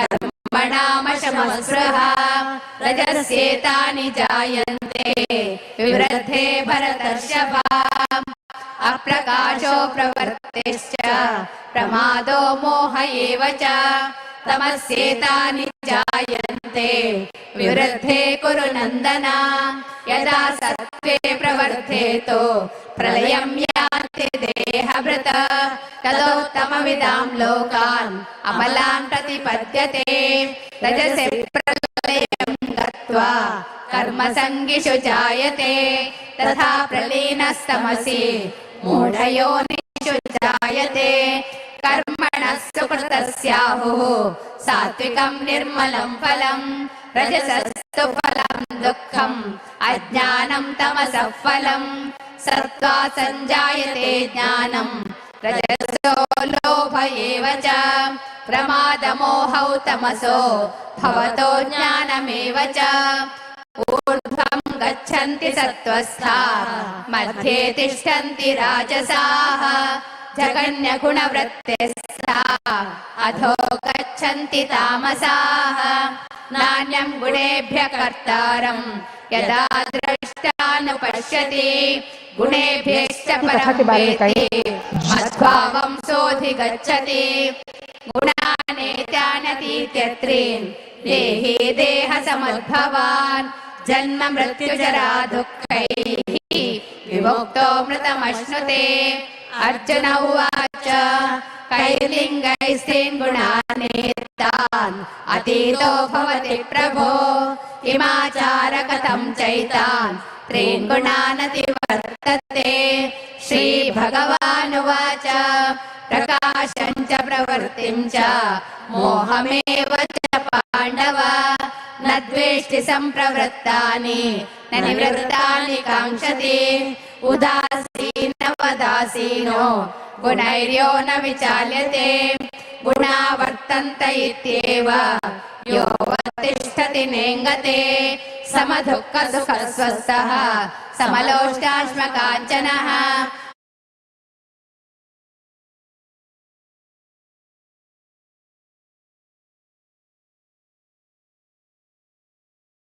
उनकी बेहतरी के लिए काम किया जाता है और फिर 2 साल में काम करने के बाद फिर दूसरे मठ को जो जिम्मेदारी है वो दी जाती है। तो ये माधवाचार्य का जो लोकतांत्रिक जो स्वरूप है वो इस श्री कृष्ण मठ में दिखाई देता है। दूसरा आप देखें कि मैं एक जो कथा बता रहा था कि जब जहाज भंवर में फंसता है और वो उस जहाज को अपने तप बल से सुरक्षित निकालते हैं तो कैप्टन उनसे जहाज में बहुमूल्य चीजें रखी हुई थी उनको चुनने के लिए बात करता है, लेकिन वो एक पत्थर उठाते हैं तो ये बताता है कि वो पत्थर उनके लिए कितना बहुमूल्य है। जो भौतिक चीजें हैं दुनिया की वो शायद आपको कुछ समय के लिए तो हो सकता है संतोष दे पाए, लेकिन अंततो गत्वा या ये कहें कि लंबे समय तक वो संतोष नहीं दे सकती। संतोष वही दे सकता है कि जब आप अपने मन और ये तस्वीर कितनी अलग है अगर हम देखें कि वहाँ पर एक परिवार खिड़की पर खड़ा है और उसके हाथ में शायद आरती की थाली है। और अहम बात यहाँ पर ये समझ में आती है नीरज, यहाँ प्रधानमंत्री कृष्ण मठ के मंदिर के दर्शन के लिए आए हैं, सामूहिक गीता का पाठ होने वाला है। कोई ऐसी फ्लैगशिप स्कीम नहीं है जो उडुपी को डेडिकेटेड है, लेकिन फिर भी यहाँ पर लोग किसी प्रलोभन किसी लालच में नहीं, सिर्फ अपने प्रधानमंत्री प्रधान सेवक की झलक पाने उनके साथ वो भावनात्मक जुड़ाव महसूस करते हैं, वो प्यार महसूस करते हैं जिसके लिए वो यहाँ आए। प्रधानमंत्री हाथों हाथ आत्मसात करते हुए इन तमाम भावों को, क्योंकि चाहे युवा है कोई प्रौढ़ है या फिर कोई बच्चा, लेकिन भाव एक ही है उस प्यार उस संबंधित संबंध का जिसे हम पीपल टू पीपल कांटेक्ट मानते हैं। और प्रधानमंत्री का इसमें बहुत ज़बरदस्त भरोसा रहा है। देखिए बिल्कुल मानते हैं और आप देखें कि लाखों की संख्या में जब प्रधानमंत्री किसी भी जगह का दौरा करते हैं तो उनकी झलक पाने के लिए, उनसे मिलने के लिए, उन्हें देखने के लिए लाखों की संख्या में लोग पहुंचते हैं। और आज भी आप देखें कि कोई ऑफिशियल कार्यक्रम नहीं था रोड शो का, लेकिन तब भी लाखों की संख्या में, हजारों की संख्या में जो लोग हैं सुबह 8 बजे से ही उनका इंतजार कर रहे थे और जैसे ही प्रधानमंत्री हेलीपैड से जो श्री कृष्ण मठ है उसके लिए चलते हैं, आप देखें कि किस तरीके से, किस उत्साह के साथ उनका स्वागत किया जा रहा है। उनकी आरती उतारी जा रही है, उनके ऊपर फूलों की जो वर्षा है वो की जा रही है। उडुपी की और इसके अलावा कर्नाटक के अलग अलग जो कलाकार हैं वो यहाँ की जो संस्कृति और जो धार्मिक जो आस्थाएं उसकी जो झलक है वो प्रधानमंत्री के सामने एक तरीके से पेश कर रहे हैं। तो ये बताता है कि उनकी लोकप्रियता किस तरह की है, ये बताता है कि किस तरीके से पीपल टू पीपल कनेक्ट करते हैं, सीधी बात जनता के सामने रखते हैं। आप देखें कि जब भी जनता के सामने जाते हैं, मन की चाहे अपने मन की बात करनी हो, उनको जगह जगह देश के उन लोगों को चुनते हैं जिनकी कहानियां शायद हम लोग नहीं जान पाते, लेकिन प्रधानमंत्री हर उस सूक्ष्म दृष्टि बहुत ऑब्जर्वेंट है। बिल्कुल नीरज, बहुत ऑब्जर्वेंट है प्रधानमंत्री। हमें देखा कि कई बार इस तरह के रोड शोज में छोटी से छोटी कोई ऐसी चीज है जो उनके दिल को छूती है, वो तुरंत उसको सबके साथ साझा करते हैं, बहुत ही त्वरित। और ये वही कर सकता है जो दिल से कनेक्शन महसूस करता है, और यही कनेक्शन उनको, उनके इस व्यक्तित्व को अलग बनाता है। और इसीलिए आप देखिए कि यहाँ पर लोग मौजूद हैं, भीड़ उमड़ी है, हर वर्ग का व्यक्ति यहाँ पर है। और इस प्यार और इस भावना के साथ जिस तरह से प्रधानमंत्री हमेशा कहते आए हैं कि मुझे ऊर्जा मिलती है और ललक मिलती है कि मैं देश के सर्वांगीण विकास के लिए, क्योंकि मेरे पास 140 करोड़ हिंदुस्तानियों का विश्वास है, प्यार है, जिम्मेदारी है, सुरक्षा है, संरक्षता है। देखिए बिल्कुल ये एक तरीके की ऊर्जा ही है। और मुझे लगता है देखें कि प्रधानमंत्री का जिस तरीके का व्यस्त शेड्यूल रहता है, कुरुक्षेत्र गए, उसके बाद ब्राजील में देखें कि जो G20 है वो प्रधानमंत्री ने किया। इसके बाद आप देखें कि इंडिया पहुंचते हैं, इंडिया में प्रधानमंत्री अयोध्या जाते हैं, अयोध्या के बाद की मीटिंग्स और इस तरह के कार्यक्रम रहते हैं। तो ये बेशकीमती एनर्जी है, वो इस जनता के बीच से ही उनको मिलती है। और प्रधानमंत्री कहते भी हैं कि इस जनता के लिए 24 घंटे वो जो काम है लगातार करते रहते हैं। और यही कारण है कि उनके कार्यों को एक तरीके से अनुमति जनता देती है। और अनुमति कैसे देती है कि जब वो जनता के बीच में अपने कार्यों की रिपोर्ट लेकर पहुंचते हैं, जब चुनाव होता है जनता के जनादेश के जरिए, बिल्कुल जो जनादेश है वो बताता है कि उनके कार्यों को लेकर किस तरीके से जो जनता है वो देख रही है। और यही जनता आपको यहाँ पर दिखाई भी दे रही है उडुपी की सड़कों पर। और 2 किलोमीटर का ये एक तरीके से रास्ता है, लेकिन इस 2 किलोमीटर के रास्ते में हमको कहीं पर भी ऐसी जगह नहीं दिख रही है जो खाली दिखाई दे। इतनी बड़ी संख्या में जो लोग हैं प्रधानमंत्री को देखने के लिए। और इस 2 किलोमीटर के रास्ते में कितना छोटा होता है 2 किलोमीटर, मात्र 2 से 3 मिनट में आप इसे पार कर सकते हैं। लेकिन 2 किलोमीटर के रास्ते में जब इतना प्यार हो, इतना दुलार हो, इतना वात्सल्य हो, इतनी भावनाएं, और इन्हीं भावनाओं से ओतप्रोत वो लोग जो आपको प्यार करते हैं, तो देखिए किस तरह से ये रास्ता जो है वो पुष्प के पथ पर, यानी कि आप रास्ते पर देखिए पुष्प वर्षा हो रही है।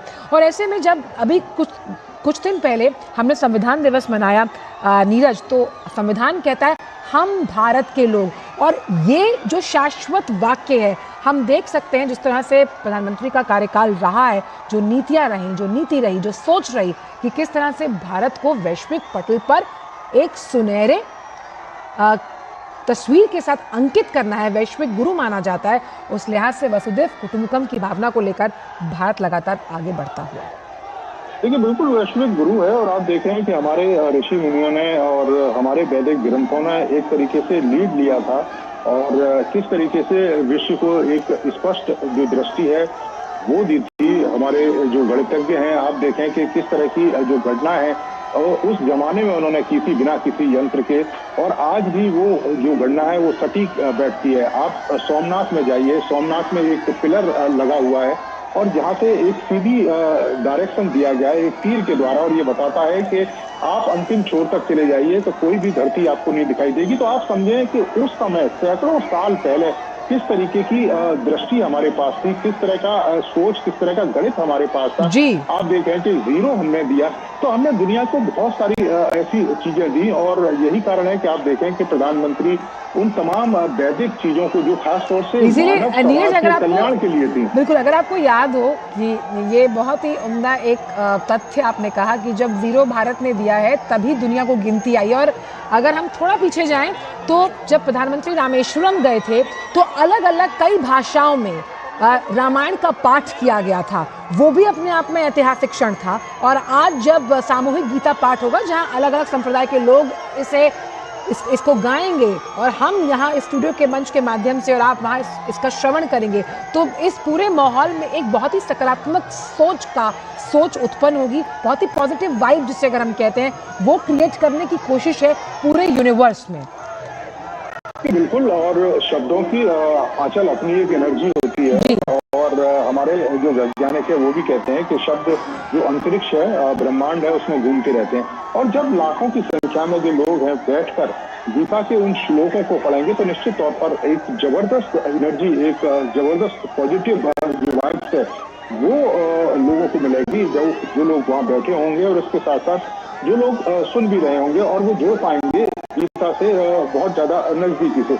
आप देखें कि गीता अगर आप पढ़ते हैं तो आपको कुछ ना कुछ गीता में जरूर मिलता है, चाहे आप किसी भी संप्रदाय से रहे हों, किसी भी धर्म को आप फॉलो करते रहे हों, लेकिन गीता एक तरीके से सार है मानव समाज के कल्याण के लिए, मानव समाज के उत्थान के लिए। और मानव समाज के उत्थान के लिए तमाम बातों का जो जिक्र है वो गीता में लिखा गया है। और निश्चित तौर पर जब गीता का पाठ होगा तो उन बातों को दूसरे लोगों तक पहुंचाने में एक मदद भी मिलेगी, और उनकी की जो महत्ता है उसको भी एक तरीके से आप कहें कि एक बूस्ट मिलेगा। और ये आप देखें कि किस तरीके से लोग प्रधानमंत्री का जो स्वागत है वो कर रहे हैं। ये दृश्य भी अपने आप में कम नहीं है, क्योंकि एक तो उत्तर भारत में आंचल आप देखें कि इस समय सर्दी का मौसम है, लेकिन यहाँ पर उतनी सर्दी नहीं है और गर्मी आपको महसूस होती है। और उसके बावजूद भी जिस तरीके की जो भीड़ आपको दिखाई दे रही है, ये बताता है कि तमाम शारीरिक कष्टों के बावजूद बिल्कुल जो धार्मिक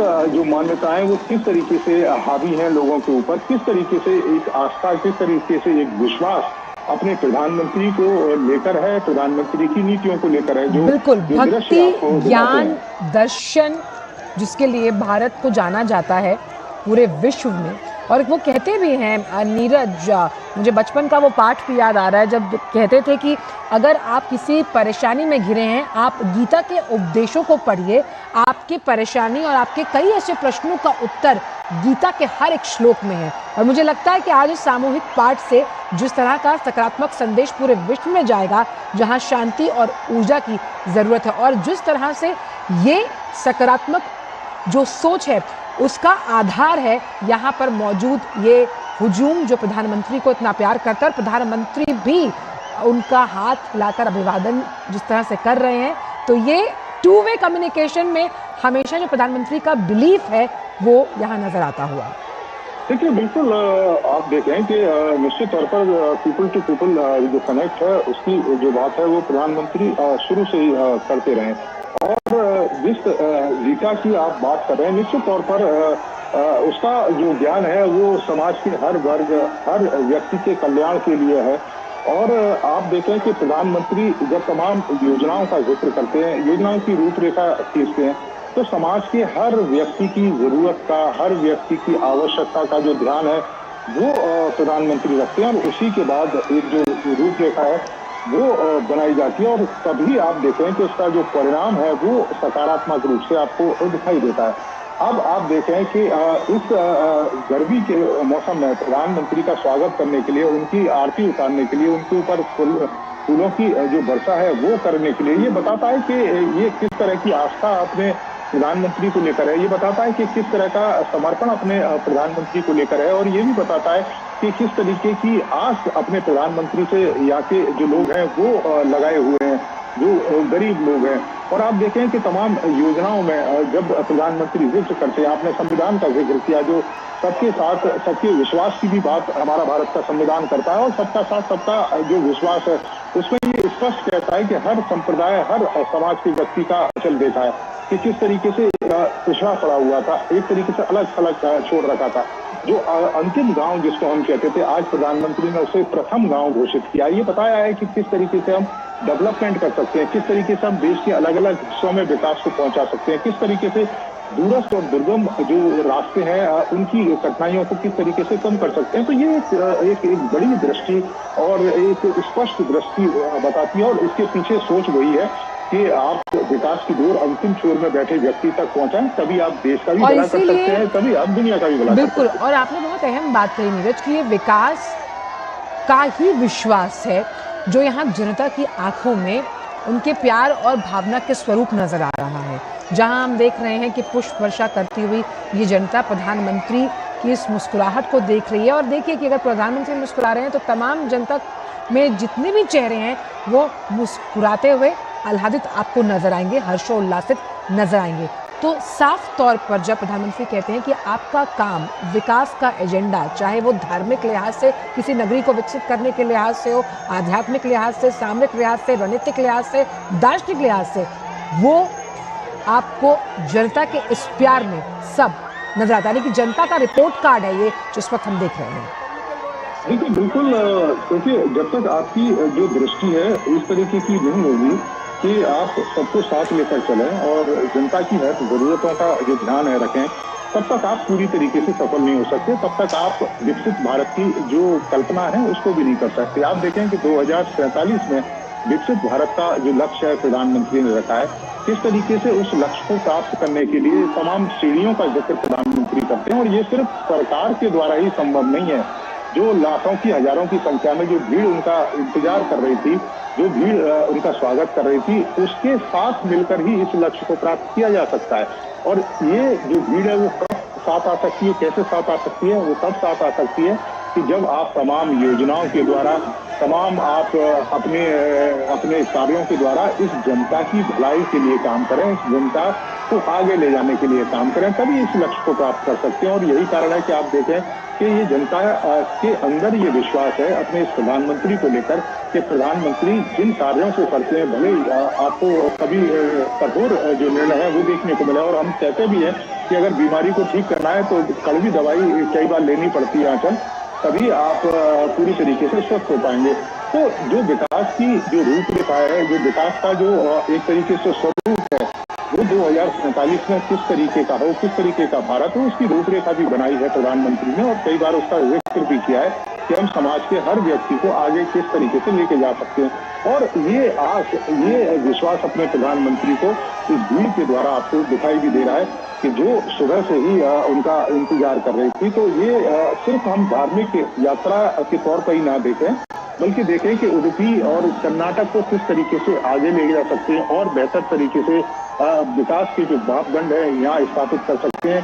कर्नाटक और उडुपी में जो अभी भी समाज के पिछले पायदान पर जो लोग हैं उनका किस तरीके से विकास किया जा सकता है, तो ये एक रूपरेखा निश्चित तौर पर प्रधानमंत्री की योजनाओं में भी दिखाई देती है और प्रधानमंत्री के जो लगातार भाषण होते हैं उनमें भी दिखाई देती है। बिल्कुल, और जैसे कि हमने देखा कि प्रधानमंत्री जब किसी भी जगह जाते हैं, हमने देखा प्रधानमंत्री लक्षद्वीप गए तो अचानक से वहाँ पर पर्यटन के लिहाज से एक बहुत बड़ा ग्रीन फ्लैग देखा गया, यानी कि एक अपटिक देखा गया। ऐसे कई अलग अलग स्थानों का प्रधानमंत्री ने दौरा किया और उडुपी को सांस्कृतिक केंद्र के रूप में और विकसित करने के लिहाज से पर्यटन को और बढ़ाने के असीम अवसर कैसे अगर इंटरकनेक्टेड है, कई रिपलिंग इफेक्ट्स पड़ेंगे अलग अलग सेक्टर्स पर। इंफ्रास्ट्रक्चर की हम बात करते हैं, हम रोजगार के मोर्चे की बात करते हैं, हम मानते हैं कि इससे जो युवा हैं उनके कई स्टार्टअप्स भी जुड़ सकते हैं। उसको भी अगर देखें तो ये दौरा इस परिप्रेक्ष्य में बहुत अहम है। बिल्कुल, देखिए आपने सही कहा चल, क्योंकि आप देखें कि किस तरीके से जो यूथ है, आपने देखा कि कई तरह की योजनाएं आज भी बहुत सारे यूथ ऐसे थे, ऐसे हैं भी कि जिनके पास अभाव है, एक तरीके से जिनके पास धन नहीं है। आप देखें कि कई तरह की योजनाएं प्रधानमंत्री ने शुरू की। बहुत सारे युवा ऐसे हैं जिनके पास आइडिया है, जो स्टार्टअप शुरू करना चाहते हैं, अपना कारोबार, अपना बिजनेस शुरू करना चाहते हैं, उनके पास बेहतर आइडिया है लेकिन बेहतर संसाधन नहीं है, तो उनको एक मंच प्रधानमंत्री ने दिया। तमाम तरह के जो लोन की सुविधा है वो उपलब्ध है। अब उनको किसी तरह की गारंटी देने की जरूरत नहीं है। आपने देखा कि जो महिला स्वयं सहायता समूह से जुड़ी हुई है, किस तरीके से उनकी भलाई के लिए काम किया जा रहा है। द्रोण दीदी किस तरीके से आपने देखा कि एक तरीके से अपने पूरे परिवार के साथ साथ पूरे गांव की जो तस्वीर है वो बदल रही है। आपने देखा कि किस तरीके से किसानों की भलाई के लिए प्रधानमंत्री लगातार काम कर रहे हैं। आपने देखा कि जो बुजुर्ग लोग हैं उनकी बेहतरी के लिए जो तीर्थ और पर्यटन के लिए जाना चाहते हैं, तीर्थ स्थलों पर जाना चाहते हैं, उनकी सुविधाओं को किस तरीके से जो ध्यान है वो रखा गया। तो ये समुचित और सर्वांगीण जो विकास है वो एक दृष्टि के साथ प्रधानमंत्री एक खाका खींचते हैं और निश्चित तौर पर समाज के हर व्यक्ति, हर वर्ग को इसका जो लाभ है वो भी मिलता है। और इसीलिए हम लगातार देखते हैं इन रोड शोज की जब हम बात करते हैं जहां प्रधानमंत्री को प्यार करते हुए लोग हमें दिखते हैं, तो ये विश्वास उनका साफ तौर पर दृष्टव्य है। और ख़ास तौर पर अगर हम आज के इस दिन की बात करें जो कि श्री कृष्ण को समर्पित है, और ख़ास तौर पर जो युवा हैं, जो आने वाली पीढ़ी है, अगर वो संतों महंतों के उस योगदान को, उस बलिदान को भूल गई है, तो प्रधानमंत्री की हमेशा कोशिश रही है कि आज के युवा को आध्यात्म के तरफ मोड़ना और उसके साथ एक वैज्ञानिक सोच भी देना। बिल्कुल आपने सही कहा।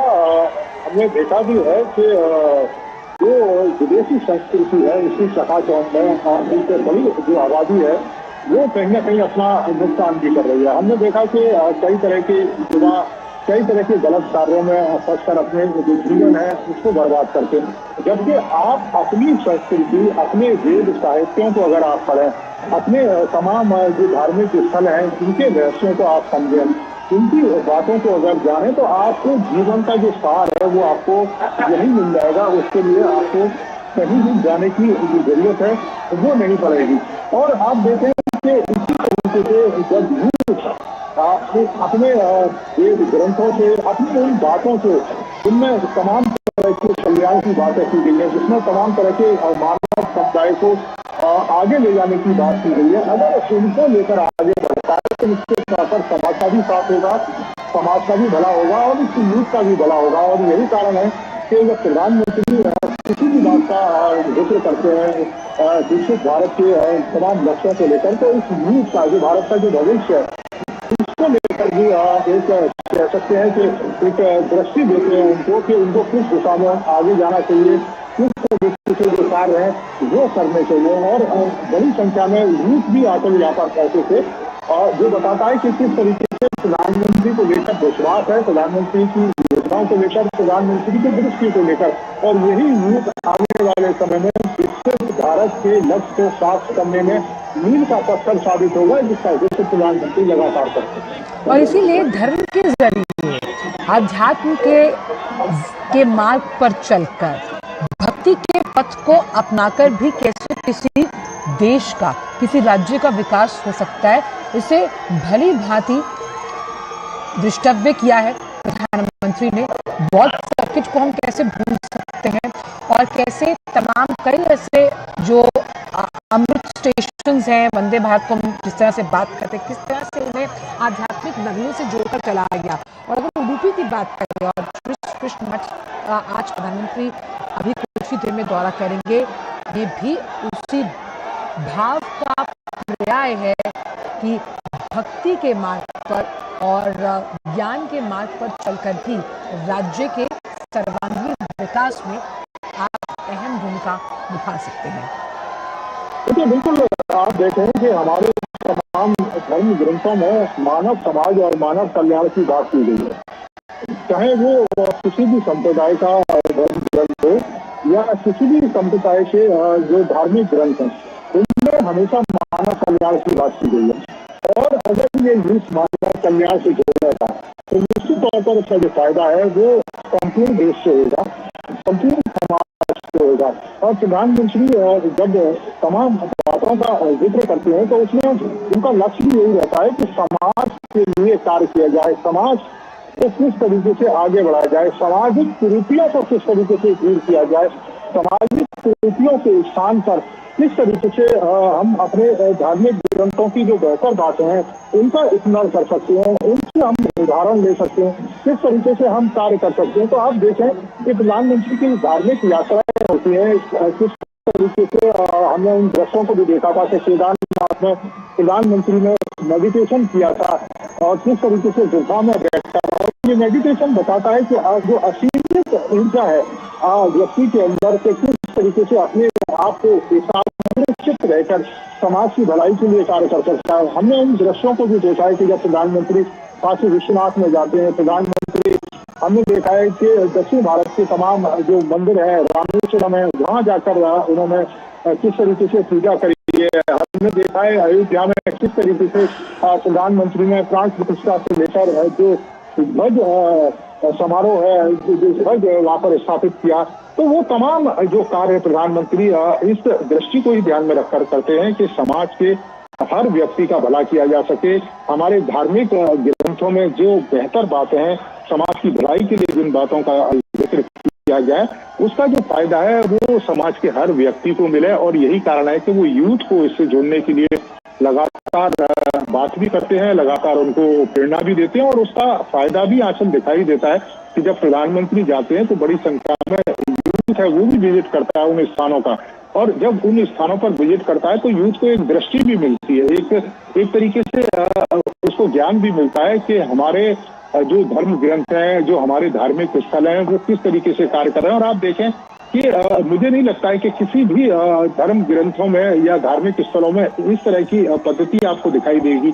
आप देखें कि तमाम हजारों लोगों को प्रतिदिन निःशुल्क भोजन उपलब्ध कराया जाता है। आप देखें कि हजारों लोगों के लिए निःशुल्क प्रतिदिन जो इलाज की सुविधा है वो मिलती है। हजारों लोगों के लिए कनेक्टिविटी की सुविधा है, एक जगह से दूसरे स्थान पर ले जाने के लिए तमाम तरह की जो बस है या दूसरे जो वाहन है वो उपलब्ध है। समाज की भलाई के लिए ये मंदिर मठ तमाम तरह के योगदान भी देते रहते हैं।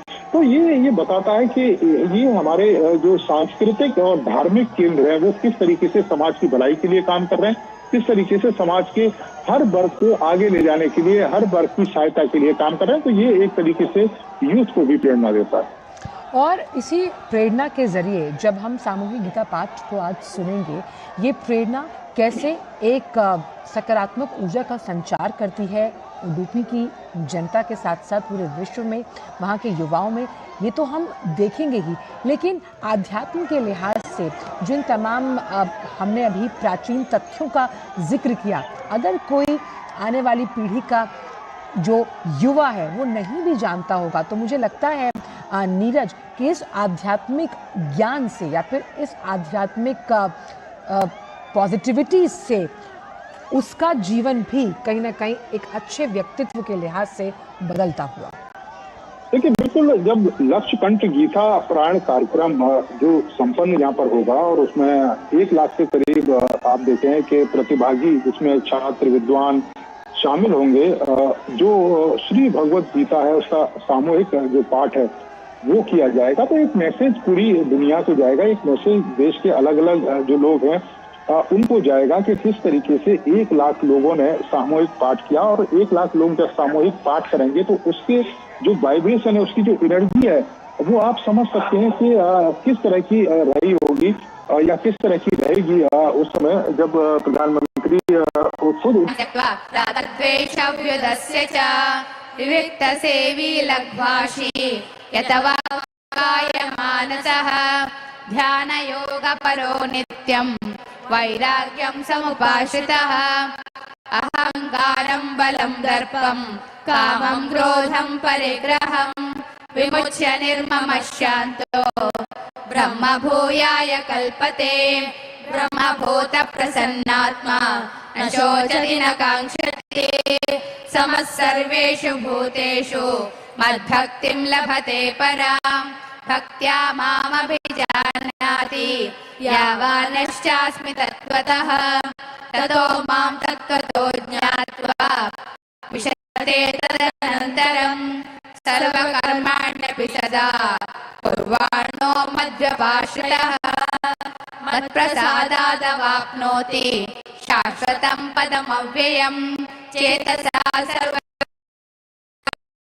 सर्वकर्माणि मयि सन्न्यस्य मत्परः बुद्धियोगमुपाश्रित्य मच्चित्तः सततं भव मच्चित्तः सर्वदुर्गाणि मत्प्रसादात् तरिष्यसि अथ चेत्त्वहङ्कारात् न श्रोष्यसि विनङ्क्षसि यदहङ्कारमाश्रित्य न योत्स्यैति मन्यसे मिथ्यैष व्यवसायस्ते प्रकृतिं स्वां नियोक्ष्यति स्वभावजेन कौन्तेय निबद्धस्वेन कर्मणा कर्तुं नेच्छसि यन्मोहात् करिष्यस्य वशोऽपि तत् ईश्वरः सर्वभूतानां हृद्देशेऽर्जुन तिष्ठति भ्रामयन् सर्वभूतानि यन्त्रारूढानि मायया तमेव शरणं गच्छ सर्वभावेन भारत तत्प्रसादाद्वरां शान्तिं स्थानं प्राप्स्यसि शाश्वतम् इति ते ज्ञानमाख्यातं गुह्यात् गुह्यतरं मया विमृश्यैतदशेषेण यथेच्छसि तथा कुरु सर्वगुह्यतमं भूयः शृणु मे परमं वचः इष्टोऽसि मे दृढमिति ततो वक्ष्यामि ते हितं मन्मना भव मद्भक्तो मद्यादिमां नमस्कुरु मामे वैश्यसि सत्यन्ते प्रतिजाने प्रियोऽसि मे सर्वधर्मान् परित्यज्य मामेकं शरणं व्रज ನೀವು ನಿಮ್ಮ ಸ್ಥಾನಗಳಲ್ಲಿಯೇ ಕೂತ್ಕೊಳ್ಬೇಕು. ಮೋಕ್ಷಯಿಷ್ಯಾಮಿ ಮಾ ಶುಚಃ ಇದಂ ತೇ ನ ತಪಸ್ಕಾಯ ನ ಭಕ್ತಾಯ ಕದಾಚನ ನ ಚ ಶುಶ್ರೂಷವೇ ವಾಚ್ಯಂ ನ ಚ ಮಾಮ್ಯೋऽಭ್ಯಸೂಯತಿ ಏಮಂ ಪರಮಂ ಗುಹ್ಯಂ ಮದ್ಭಕ್ತೇಷಭಿದಾಸ್ಯತಿ ಭಕ್ತಿಂ ಮಯಿ ಪರಾಂ ಕೃತ್ವಾ ಮಾಮೇ ವೈಶ್ಯಸ್ಯ ಸಂಶಯಃ ನ ಚ ತಸ್ಮಾನ್ ಮನುಷ್ಯೇಷು कश्चिन्मे प्रियकृत्तमः भविता न च मे तस्मात् अन्यः प्रियतरो भुवि अध्येष्यते च इमं धर्म्यं संवादमावयोः ज्ञानयज्ञेन तेनाहम् इष्टस्यामिति मे मतिः श्रद्धावाननसूयश्च शृणुयादपि यो नरः सोऽपि भक्तशुभान् लोकान् प्राप्नुयात् पुण्यकर्मणाम् कच्चिदेतच्छ्रुतं पार्थ त्वयैकाग्रेण चेतसा कच्चिदज्ञानसम्मोहः प्रणश्यस्ते धनञ्जय अर्जुन उवाच नष्टो मोहस्मृतिर्लब्ध्वा त्वत्प्रसादान्मयाच्युत स्थितोऽस्मि गतसन्देहः करिष्ये वचनं तव सञ्जय उवाच इत्यहं वासुदेवस्य पार्थस्य च महात्मनः संवादमिमोश्रौषम् अद्भुतं रोमहर्षणम् व्यासप्रसादात् श्रुतवान् एतद्गुह्यमहं परम् योगं योगेश्वरात् कृष्ण साक्षात् कथयतः स्वयं राजन् संसृत्य संवादमिममद्भुतम् केशवार्जुनयो पुण्यम् इष्यामि च मुहुर्मुहुः तच्च संसृत्य रूपमत्यद्भुतं हरेः विस्मयो मे महान् राजन् इष्यामि च पुनः पुनः यत्र योगेश्वर कृष्णो यत्र पार्थो धनुर्धरः तत्र श्रीर्विजयो भूतिर्ध्रुवा नीतिर्मतिर्मम यत्र योगेश्वर कृष्णो यत्र पार्थो धनुर्धरः तत्र श्रीर्विजयो भूतिर्ध्रुवा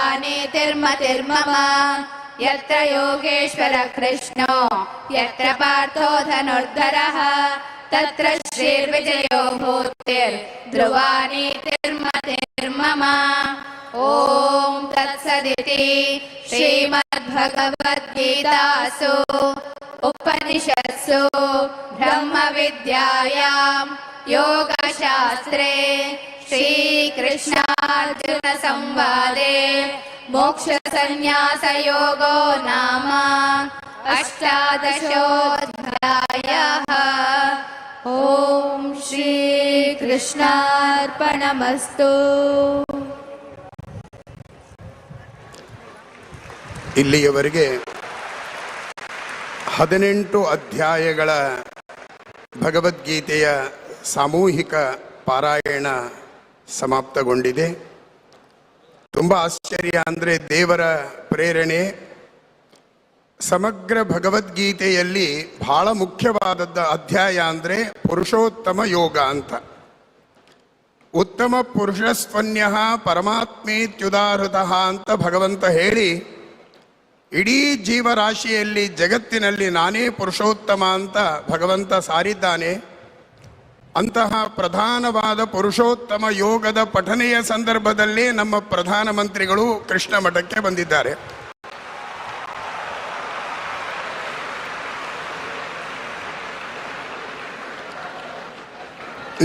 ನೀವೆಲ್ಲ ಪಾರಾಯಣ ಮಾಡುವಾಗ ಆ ಶ್ಲೋಕಗಳೆಲ್ಲ ನಿಮಗೆ ಅರ್ಥ ಆಗಿರ್ತದೆ. ಯದ್ಯದ್ ವಿಭೂತಿಮತ್ ಸತ್ವಂ ಶ್ರೀಮದೂರ್ಜಿತಮೇವವಾ. ಕೃಷ್ಣ ಹೇಳ್ತಾನೆ, ಜಗತ್ತಿನಲ್ಲಿ ಒಂದು ಅದ್ಭುತವಾದ ಶಕ್ತಿ ಇದೆ ಅಂದ್ರೆ ತೀರ್ಥ ನನ್ನ ರೂಪ ವಿಭೂತಿ ರೂಪ ಇದೆ ಅಂತ ತಿಳಿರಿ. ಹಾಗಾಗಿ ನಮ್ಮ ಪ್ರಧಾನ ಮಂತ್ರಿಗಳಲ್ಲಿ ಭಗವಂತನ ವಿಶಿಷ್ಟವಾದ ರೂಪ ಇದೆ ಅಂತ.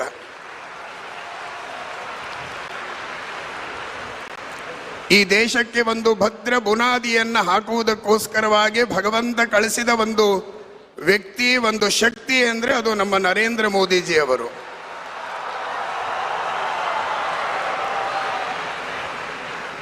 ಕೆಲವೇ ನಿಮಿಷಗಳಲ್ಲಿ ಅವರು ಈ ವೇದಿಕೆಗೆ ಆಗಮಿಸಿ ಈ ಕಾರ್ಯಕ್ರಮ ಒಂದು ಐತಿಹಾಸಿಕ ಕ್ಷಣಕ್ಕೆ ಅವರು ಚಾಲನೆಯನ್ನ ನೀಡ್ತಾ ಇದ್ದಾರೆ.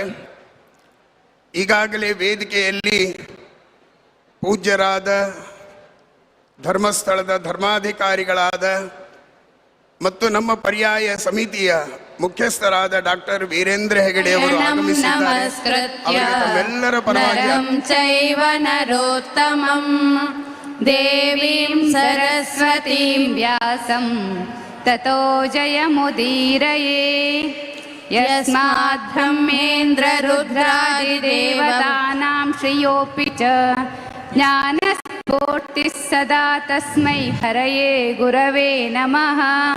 ಪ್ರಥಮೋ ಹನುಮಾನ್ ನಾಮ ದ್ವಿತೀಯೋ ಭೀಮ ಏವ ಚ ಪೂರ್ಣಪ್ರಜ್ಞತೃತೀಯಸ್ತು ಭಗವತ್ಕಾರ್ಯಸಾಧಕಃ. ಬುದ್ಧಿರ್ಬಲಂ ಯಶೋಧೈರ್ಯಂ ನಿರ್ಭಯತ್ವಮರೋಗತಾ ಅಜಾಡ್ಯಂ ವಾಕ್ಪಟುತ್ವಂ ಚ ಹನುಮತ್ಸ್ಮರಣಾತ್ ಭವೇತ್. ಸರ್ವಮಂಗಲದಾತಾರೌ ಪಾರ್ವತೀ ಪರಮೇಶ್ವರೌ ಗಣೇಶ ಸ್ಕಂದ ಸಂಯುಕ್ತೌ ವಂದೇ ವಾಂಛಿತ ಸಿದ್ಧಯೇ. ಆಪಾದಮೌಲಿ ಪರ್ಯಂತಂ ಗುರುಣಾಮಾಕೃತಿಂ ಸ್ಮರೇತ್ ತೇನ ವಿಘ್ನಾ ಪ್ರಣಶ್ಯಂತಿ ಸಿದ್ಧ್ಯಂತಿ ಚ ಮನೋರಥಾಃ. ಶ್ರೀಕೃಷ್ಣ ಪೂಜಾರ್ಪಿತ ಚಿತ್ತವೃತ್ತಿಂ ವಿರಕ್ತ ಚೂಡಾಮಣಿಮಿಂದು ಶಾಂತಂ ಅನಂತ ಸದ್ಭಕ್ತ ಪ್ರಿಯಂ ಮಮಾಪಿ ಸುಗುಣೇಂದ್ರ ತೀರ್ಥಂ ಪರಮಾಶ್ರಿತೋಹಂ. ಏಕಂ ಶಾಸ್ತ್ರಂ ದೇವಕೀ ಪುತ್ರ ಗೀತಂ ಏಕೋ ದೇವೋ ದೇವಕೀ ಪುತ್ರ ಏವ. ಏಕೋ ಮಂತ್ರಸ್ತಸ್ಯ ನಾಮಾನಿ ಯಾನಿ ಕರ್ಮಾಪ್ಯೇಕಂ ತಸ್ಯ ದೇವಸ್ಯ ಸೇವಾ.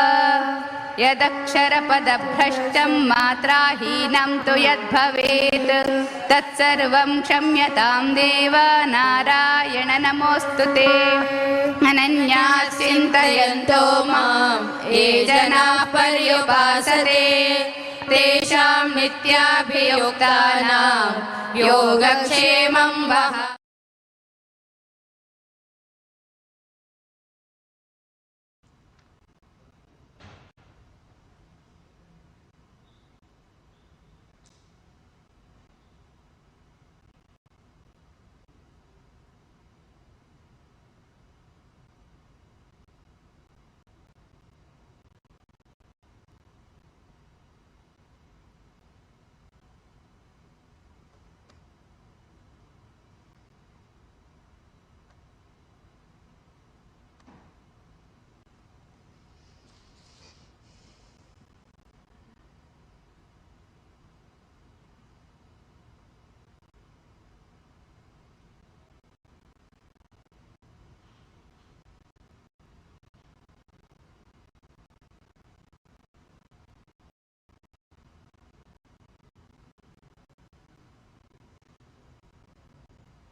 तो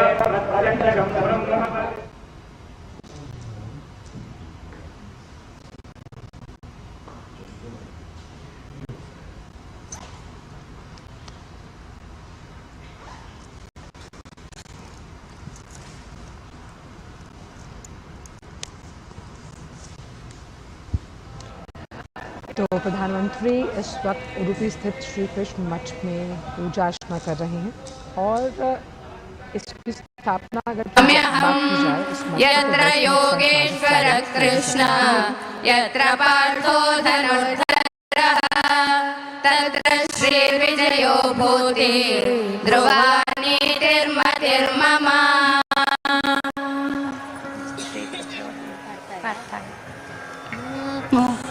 ॐ पार्थाय प्रतिबोधिता भगवता नारायणेन स्वयं व्यासेन ग्रथितां पुराणमुनिना मध्ये महाभारतम् अद्वैतामृतवर्षिणीं भगवतीम् अष्टादशाध्यायिनीम् अम्ब त्वामनुसन्दधामि भगवद्गीते भवद्वेषिणीं।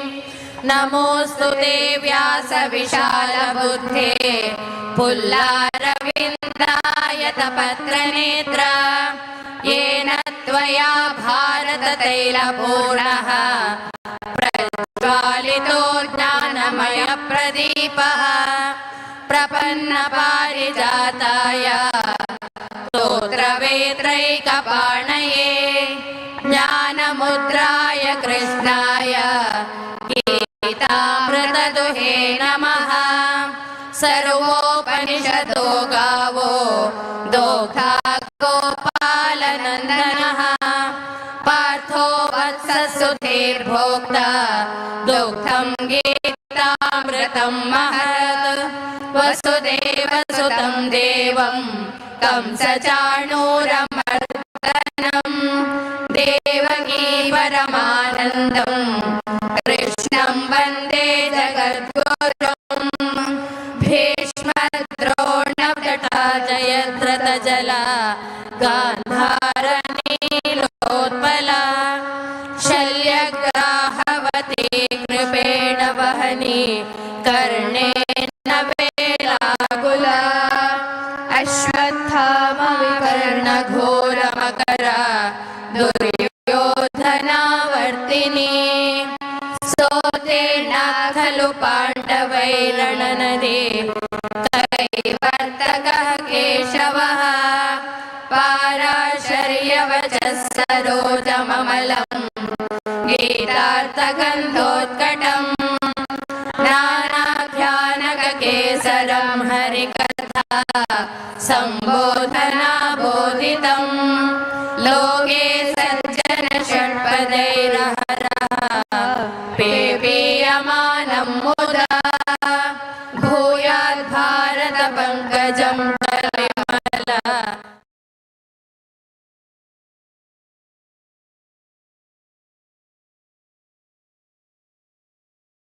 संकल्प लेते हुए प्रधानमंत्री और ये पूजा अर्चना करते हुए नजर आ रहे हैं श्री कृष्ण मठ के दौरे पर प्रधानमंत्री, जहां मंदिर परिसर में शांत, अनुशासित और आध्यात्मिक वातावरण से ओतप्रोत आप इस पूरे प्रांगण को देख पा रहे हैं। और वैदिक मंत्रोच्चार की वजह से जिस तरह से ये उडुपी का जो श्री कृष्ण मठ है वो श्रद्धालुओं के लिए सालों से आकर्षण का, भक्ति का, आध्यात्म का, ज्ञान का केंद्र रहा है।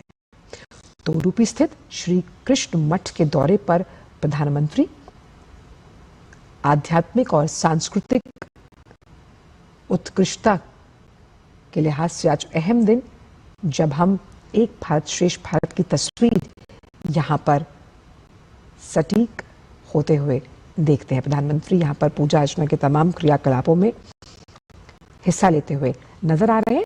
इस मंदिर से जुड़ी एक बहुत ही अहम मान्यता और भी है, जिसका जिक्र अभी कुछ देर पहले नीरज भी कर रहे थे कि कैसे श्री माधवाचार्य ने समुद्र में तूफान में फंसे एक जहाज को अपनी दिव्य शक्ति से बचाया था।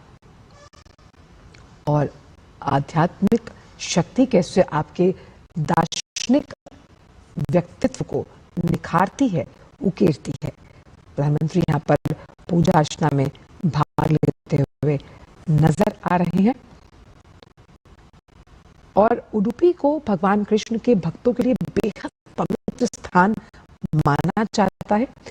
ये कृष्ण मंदिर खास तौर पर कृष्ण भक्तों के लिए प्रमुख आस्था का केंद्र है, जहां आध्यात्मिक उन्नति उत्पत्ति का उद्घोष है। हर दिन हजारों की संख्या में श्रद्धालु यहाँ दर्शन करते हैं और बाल कृष्ण के रूप में यहाँ आप जब दर्शन अभिलाषी होते हैं, कहते हैं कि ईश्वर के दर्शन की अभिलाषा ही अपने आप में सबसे बड़ी अनूठी शक्ति होती है। और भगवान कृष्ण का जो बाल स्वरूप है, जिस कनकना किंदी के जरिए आप करते हैं, वो 9 छिद्रों वाली छोटी सी खिड़की, और आप समझिए कि अपने आप में कितनी अनूठी मान्यता है, कितना रोचक विवरण है इस कृष्ण।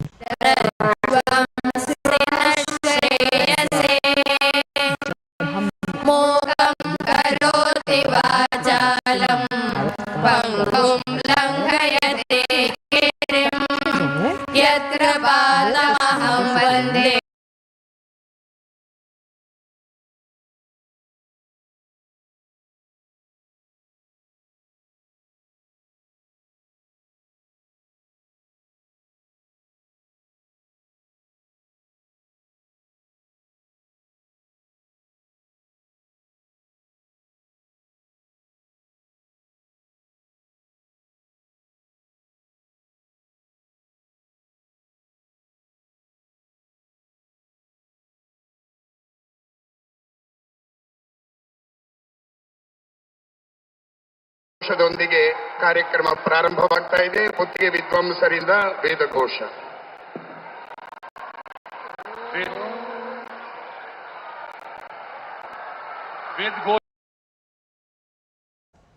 अपने ज्ञान चक्षुओं से देख रहे हैं और किस तरह से आपका इतिहास ही आपके आने वाले भविष्य की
Hare ಪರಮ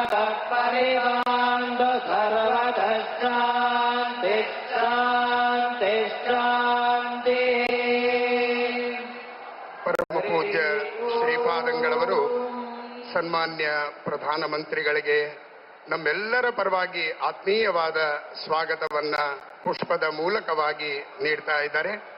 ನಾವೆಲ್ಲರೂ ಕೂಡ ಸ್ವಾಗತದಲ್ಲಿ ಭಾಗವಹಿಸ್ತಾ ಇದ್ದೀವಿ. ಪರಮ ಪೂಜ್ಯ ಶ್ರೀಪಾದರಿಂದ ಸ್ವಾಗತ.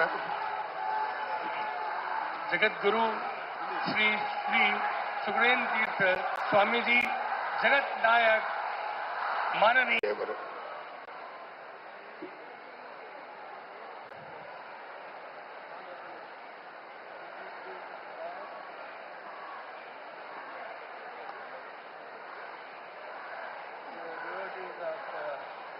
Lord Krishna. I am glad to welcome you all to today's auspicious function of Laksha Kanta Gita Patata. Pujya Shri Sugurendra Tirtha Swamiji of Shri Putike Bhatt initiated Koti Gita Lekana Yajna to spread the holy message of Bhagavad Gita for a noble and happy life with courage and self-confidence. I deem it a proud privilege and honor to welcome our beloved Prime Minister Shri Narendra Modi ji to this temple town of Lord Krishna. Whenever I look at our Honorable Prime Minister, I imagine him as the Yajman of the guiding force, driving the engine of India. He is the one at the helm, steering the nation forward. Now this engine is so powerful that it can drive all coaches of the rest of the world along with it. On behalf of all of you, I extend a hearty welcome to the Honorable Prime Minister, Narendra Modi ji. I am happy to welcome Shri Thawarchand Gehlot ji, Honorable Governor of Karnataka. I welcome and with pranams Pujya Shri Sugurendra Tirtha Swami ji, Sushindra Tirtha Swami ji, Putike Bhatt, and also confirm all other 7 Math Swamijis. Shri Prahlad, I am happy to welcome Shri Prahlad Joshi ji, Honorable Minister of Government of India, and Mr. Bhairati Sudesh, Government of Karnataka. I have a warm welcome to Chinam Sujay, Honorable MP Udupi, Honorable Raghavendra, MP Shivamoga, and Vijayendra, BJP President, State President, Shri Sunil Kumar, MLA Karkala, Suvarna, MLA Karkala, and Suresh Kumar Gurme, MLA Kapo, Kiran Kumar Kurigi, MLA Kundapur, and Gururaj Shetty Gantuhali, MLA Bendur. I am glad to extend a warm welcome to Laksha Kanta media persons and all the devotees. I cut short my welcome address as we are all eager to hear shortly address of Shri Narendra Modi ji. Once again, I welcome you all for this August function. Namo Vandita Manjunathaya Namaha.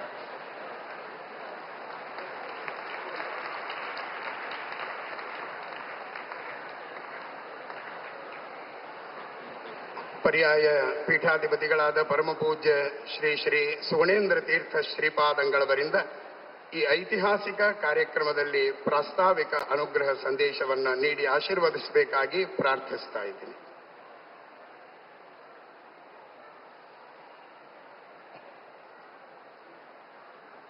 Bharat को उडुपी श्री कृष्ण और गीता के संदेश को जन जन तक पहुंचाने का कार्य श्रीमन मध्वाचार्य जी की परंपरा में महान यति जगत गुरु श्री सुगुणेन्द्र तीर्थ श्रीपाद जी के द्वारा धर्म संदेश।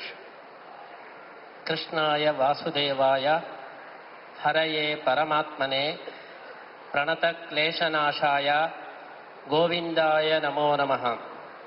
व्यासाय भवनाशाय श्रीशाय गुणराशये हृद्याय शुद्धविद्याय मध्वाय च नमो नमः।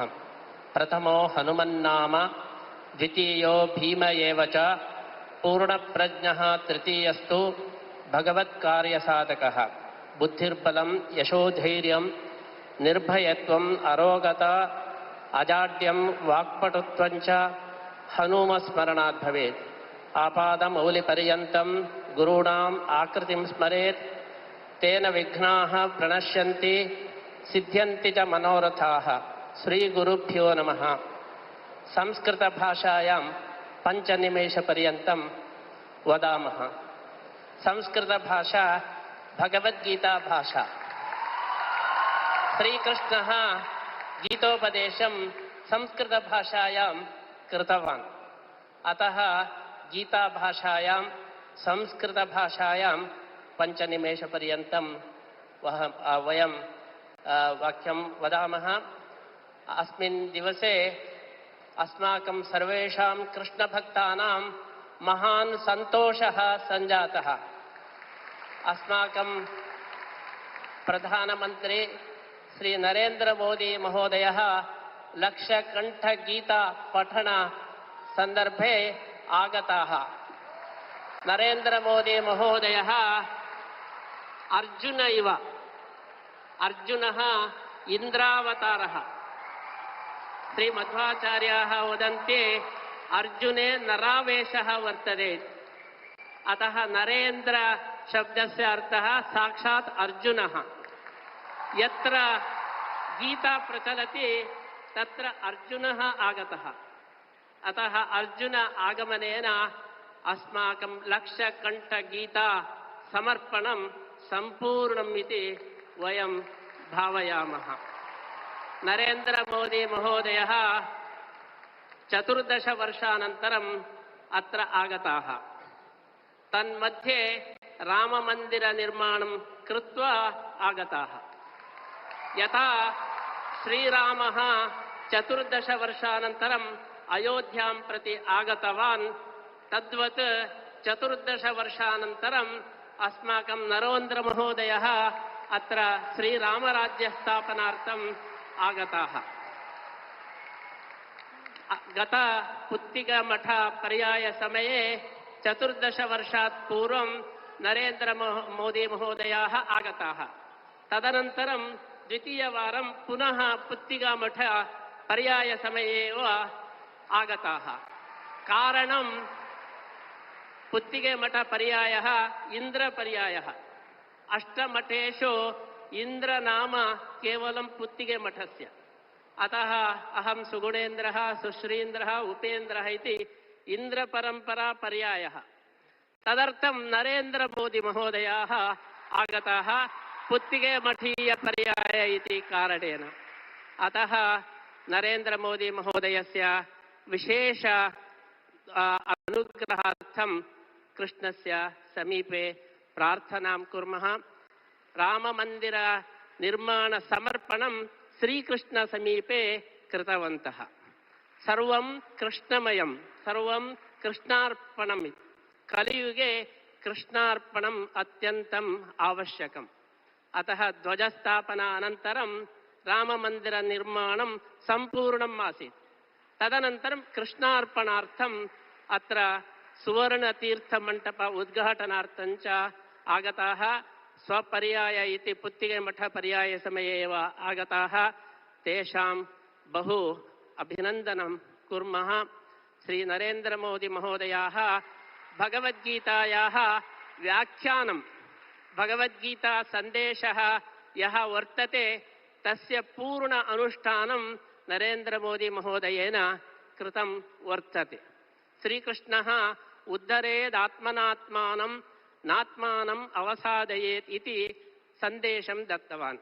अस्माकं नरेन्द्र मोदी महोदयः आत्मनिर्भर कार्यक्रमेण श्रीकृष्णसन्देशस्य अनुष्ठानं कृतवन्तः। श्रीकृष्णः निस्वार्थसेवां करोतु इति अस्माकं नरेन्द्र मोदी महोदयः निस्वार्थ सेवया गीतासन्देशं कृतवन्तः।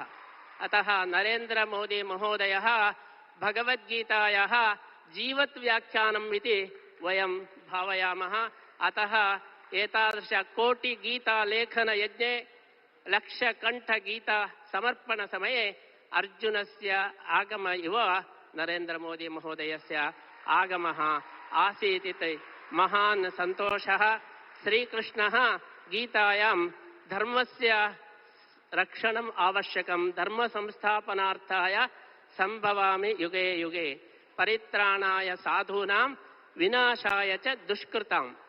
तादृश सन्देशं नरेन्द्र मोदी महोदयः निष्पक्षपातरूपेण सज्जनानां रक्षणं, दुष्टानां शिक्षणं च कुर्वन् वर्तते।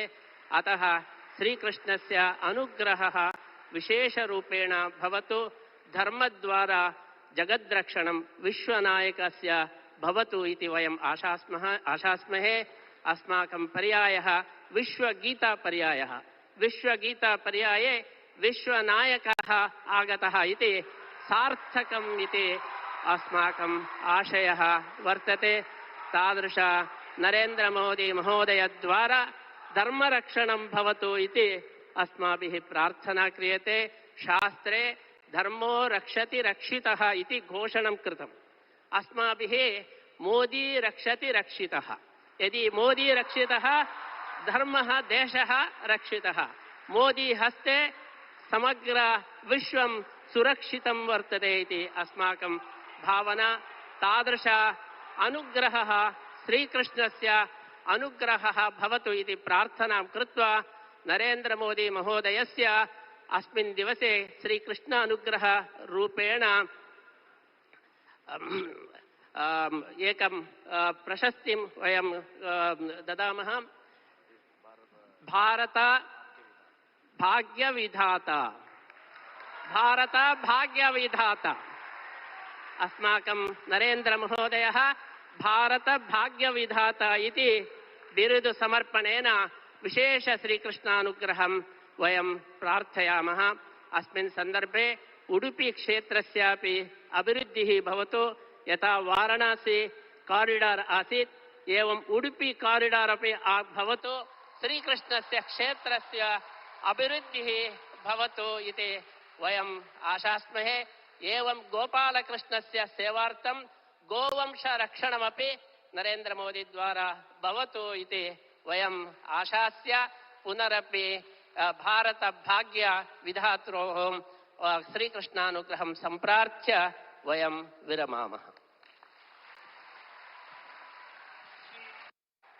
सुखदेव तीर्थ स्वामी जी के द्वारा अब सभी भारतवासियों एवं उडुपी की जनता की तरफ से प्रतिनिधि रूप में हम सभी के हृदयों में हृदय सम्राट हमारे परम प्रिय माननीय प्रधानमंत्री श्री नरेंद्र मोदी जी को सम्मान का कार्य प्रारंभ हो रहा है। आप सभी इस ऐतिहासिक समय के लिए उपस्थित हैं।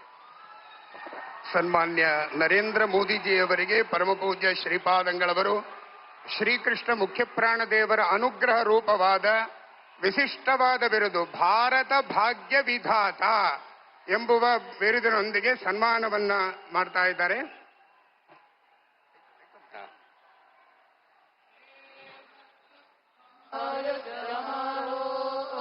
सम्मान पत्र रक्षा कवच के रूप में रक्षा ಕಂಕಣದ ಮೂಲಕವಾಗಿ ರಾಷ್ಟ್ರ ರಕ್ಷಣೆಯ ದೀಕ್ಷೆಯನ್ನ ಪೂಜ್ಯ ಶ್ರೀಪಾದಂಗಳವರು ನೀಡ್ತಾ ಇದ್ದಾರೆ. आज ये राज्य की राष्ट्र रक्षा के लिए रक्षा कवच स्वामी जी महाराज हमारे माननीय प्रधानमंत्री जी के हस्तों में अब सम्मान भारत भाग्य विधाता बोलो भारत माता की।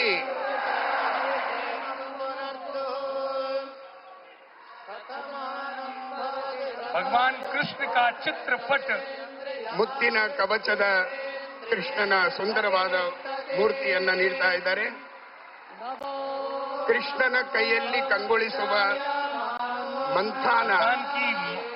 ಮಂಥಾನವನ್ನ ನೀಡಿ ಪೂಜ್ಯ ಶ್ರೀಪಾದಂಗಳವರು ಸನ್ಮಾನಿಸ್ತಾ ಇದ್ದಾರೆ.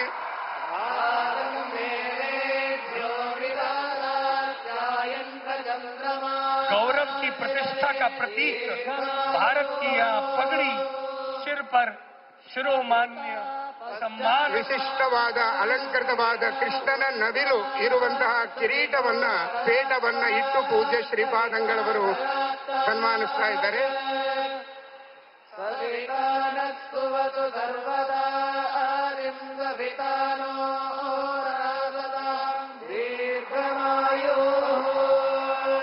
ಕಾರ್ಯಕ್ರಮದ ಪ್ರಧಾನವಾದ ಘಟ್ಟ ನಮ್ಮೆಲ್ಲರ ಪ್ರೀತಿಯ ವಿಶ್ವ ನಾಯಕರಾದಂತಹ ಪ್ರಧಾನಮಂತ್ರಿಗಳ ಸಮಕ್ಷಮದಲ್ಲಿ ಅವರ ಜೊತೆಯಲ್ಲಿ ಪುರುಷೋತ್ತಮ ಯೋಗದ ಪಠನೆ ಈಗ ಪ್ರಾರಂಭವಾಗ್ತಾ ಇದೆ. ಎಲ್ಲರೂ ಕೂಡ ಶ್ರದ್ಧೆಯಿಂದ ಶ್ರೀಮದ್ ಭಗವದ್ಗೀತೆಯ 15ನೇ ಅಧ್ಯಾಯದ ಪುರುಷೋತ್ತಮ ಯೋಗದ ಪಠನೆಯಲ್ಲಿ ನಾವು ನೀವೆಲ್ಲರೂ ಭಾಗವಹಿಸೋಣ. यह भगवद गीता सामूहिक रूप से जब महायज्ञ के रूप से यह ध्वनि हम सभी एक साथ भारत के नेतृत्व हृदय सम्राट माननीय श्री प्रधानमंत्री नरेंद्र मोदी जी के साथ में यह पुरुषोत्तम अध्याय का सामूहिक पठन प्रारंभ करने जा रहे हैं.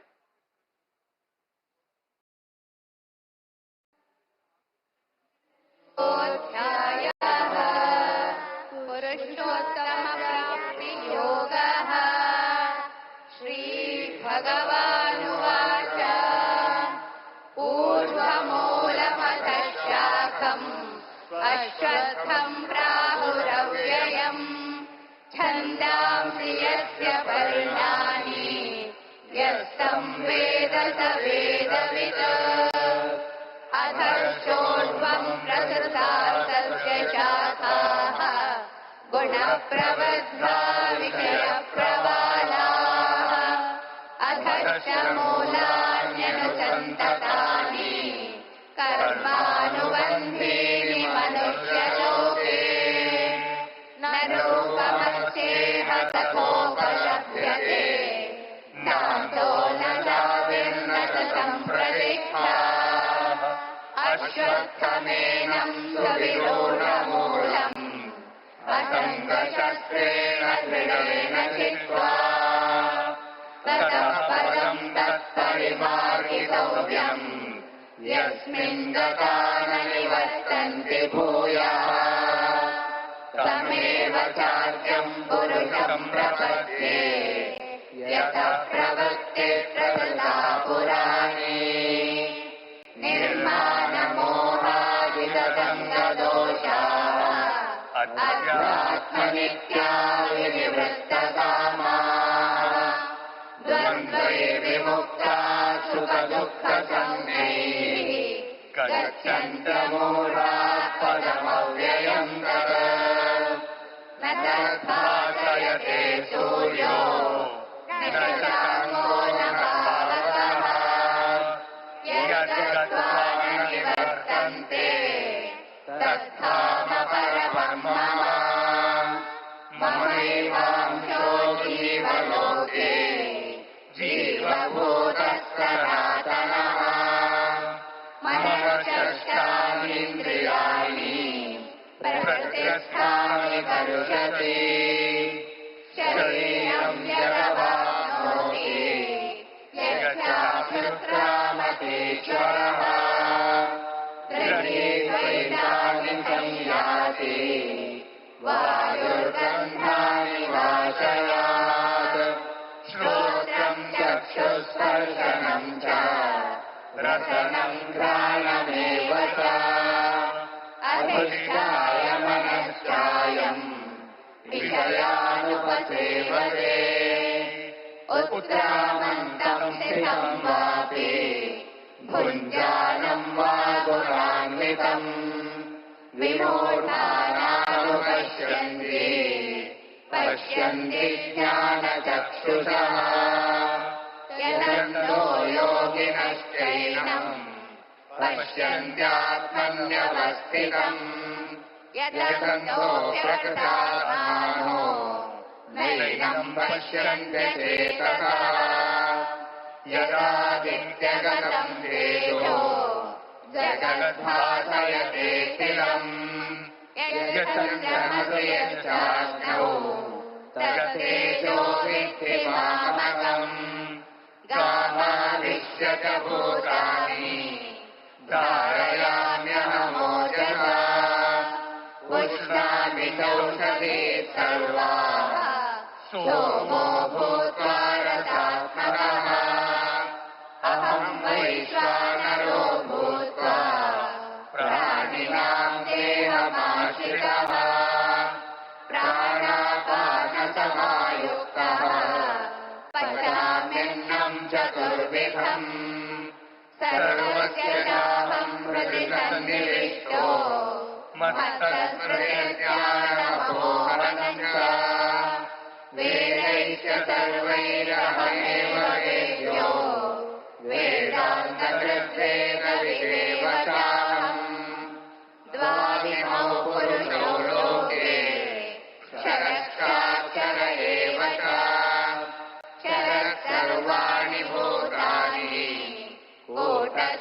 क्षर उच्यते उत्तमः पुरुषस्त्वन्यः परमात्मेत्युदाहृतः यो लोकत्रयमाविश्य बिभर्त्यव्यय ईश्वरः यस्माक्षरमतीतोऽहम् अक्षरादपिशोत्तमः अतोऽस्मि लोके वेदे च प्रतितः पुरुषोत्तमः यो मामेवमसम्मूढो जानाति पुरुषोत्तमम् स सर्वविद् भजति माम् सर्वभावेन भारत इति गुह्यतमम् शास्त्रम् इदमुक्तम् मया नघ एतद्बुद्ध्वा बुद्धिमान् स्यात् कृतकृत्यश्च भारत ॐ तत्सदिति श्रीमद्भगवद्गीतासु उपनिषत्सु ब्रह्मविद्यायाम् योगशास्त्रे श्रीकृष्णार्जुनसंवादे पुरुषोत्तमयोगो नाम पञ्चदशोऽध्यायः। ॐ श्रीकृष्णार्पणमस्तु। ಈ ಭಗವದ್ಗೀತೆಯ ಪಾರಾಯಣವನ್ನ ಶ್ರೀ ಕೃಷ್ಣಾರ್ಪಣಮಸ್ತು ಅಂತ ಹೇಳಿ ಸಮರ್ಪಣೆ ಮಾಡಿ ಈ ಪುಣ್ಯವನ್ನ ನಮ್ಮ ಪ್ರಧಾನಮಂತ್ರಿಗಳಿಗೆ ಧಾರೆ ಎರೆಯೋಣ. ಅನೇನ ಪುಣ್ಯೇನ ಸುಪುಣ್ಯವಾನ್ ಭವ ಎಂಬುವ ಒಂದು ಸಮರ್ಪಣೆಯನ್ನ ಮಾಡ್ತಾ ಪ್ರಧಾನವಾದ ಕಾರ್ಯಕ್ರಮ ನಮ್ಮ ನಿಮ್ಮೆಲ್ಲರ ಪ್ರೀತಿಯ ಪ್ರಧಾನಮಂತ್ರಿಗಳಿಂದ ಶುಭಾಶಂಸನೆ. हमारे शक्ति कृष्ण के शक्ति आवेश अवतार आदरणीय प्रधानमंत्री जी अपनी ओज प्रोत वाणी से हम सभी को ज्ञान देंगे.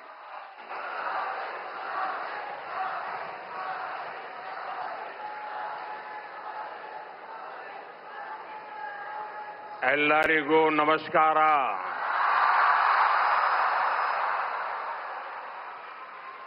जय श्री कृष्ण, जय श्री कृष्ण, जय श्री कृष्ण. मैं अपनी बात बताना शुरू कर उसके पहले यहां कुछ बच्चे चित्र बना के ले आए हैं. जरा एसपीजी के लोग और लोकल पुलिस के लोग मदद करें, उसको कलेक्ट कर लें. अगर आपने उसके पीछे अपना एड्रेस लिखा होगा तो मैं जरूर आपको धन्यवाद पत्र भेजूंगा. जिसके पास कुछ न कुछ है दे दीजिए, वो कलेक्ट कर लेंगे और आप फिर शांति से बैठ जाइए.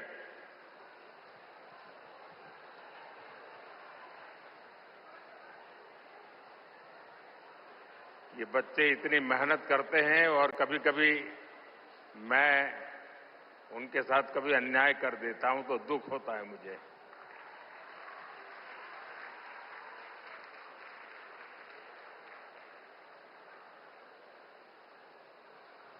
जय श्री कृष्ण. भगवान श्री कृष्ण के दिव्य दर्शनों की संतुष्टि, श्रीमद् भगवद गीता के मंत्रों की ये आध्यात्मिक अनुभूति और इतने सारे पूज्य संतों गुरुओं की ये उपस्थिति मेरे लिए परम सौभाग्य है. मेरे लिए ये असंख्य पुण्यों को प्राप्त करने जैसा है. और जो मुझे सम्मान दिया गया, मेरे लिए जो भाव प्रकट किए गए, शायद मुझे इतने आशीर्वाद मिले कि मेरे लिए जो कहा जाता है मैं उससे योग्य बनूं और ज्यादा काम करूं और मुझसे जो अपेक्षाएं हैं उसे मैं पूर्ण करूं. भाइयों बहनों, अभी 3 दिन पहले ही मैं गीता की गुरु धरती कुरुक्षेत्र में था। अब आज भगवान श्री कृष्ण के आशीर्वाद और जगत गुरु श्री मध्वाचार्य जी के यश की इस भूमि पर आना मेरे लिए परम संतोष का अवसर है। आज के इस अवसर पर जब 1 लाख लोगों ने एक साथ भगवत गीता के श्लोक पढ़े तो पूरे विश्व के लोगों ने भारत की सहस्त्र वर्षों की दिव्यता का साक्षात दर्शन भी किया है। इस कार्यक्रम में हमें आशीर्वाद देने के लिए पधारे हुए श्री श्री सुगुणेन्द्र तीर्थ स्वामी जी, श्री श्री सुशींद्र तीर्थ स्वामी जी, कर्नाटका के गवर्नर थावरचंद गहलोत जी, केंद्रीय मंत्रिमंडल के मेरे सहयोगीगण, राज्य सरकार के मंत्री, सांसद, विधायक, उडुपी के अष्टमठों के सभी अनुयायी, उपस्थित अन्य संतगण, देवी और सज्जनों, कर्नाटका की इस भूमि पर यहां के स्नेहीजनों के बीच आना मेरे लिए सदा ही एक अलग अनुभूति होती है।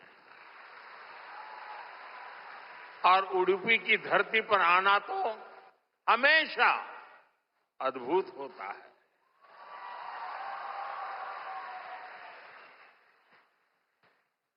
मेरा जन्म गुजरात में हुआ और गुजरात और उडुपी के बीच एक गहरा और विशेष संबंध रहा है। मान्यता है कि यहां स्थापित भगवान श्री कृष्ण के विग्रह की पूजा पहले द्वारका में माता रुक्मिणी करती थी। बाद में जगत गुरु श्री मध्वाचार्य जी ने इस प्रतिमा को यहां प्रस्थापित किया। और आप तो जानते हैं, अभी पिछले ही वर्ष मैं समुद्र के भीतर श्री द्वारका जी का दर्शन करने गया था, वहां से भी आशीर्वाद ले आया। आप खुद समझ सकते हैं कि मुझे इस प्रतिमा के दर्शन करके क्या अनुभूति हुई होगी।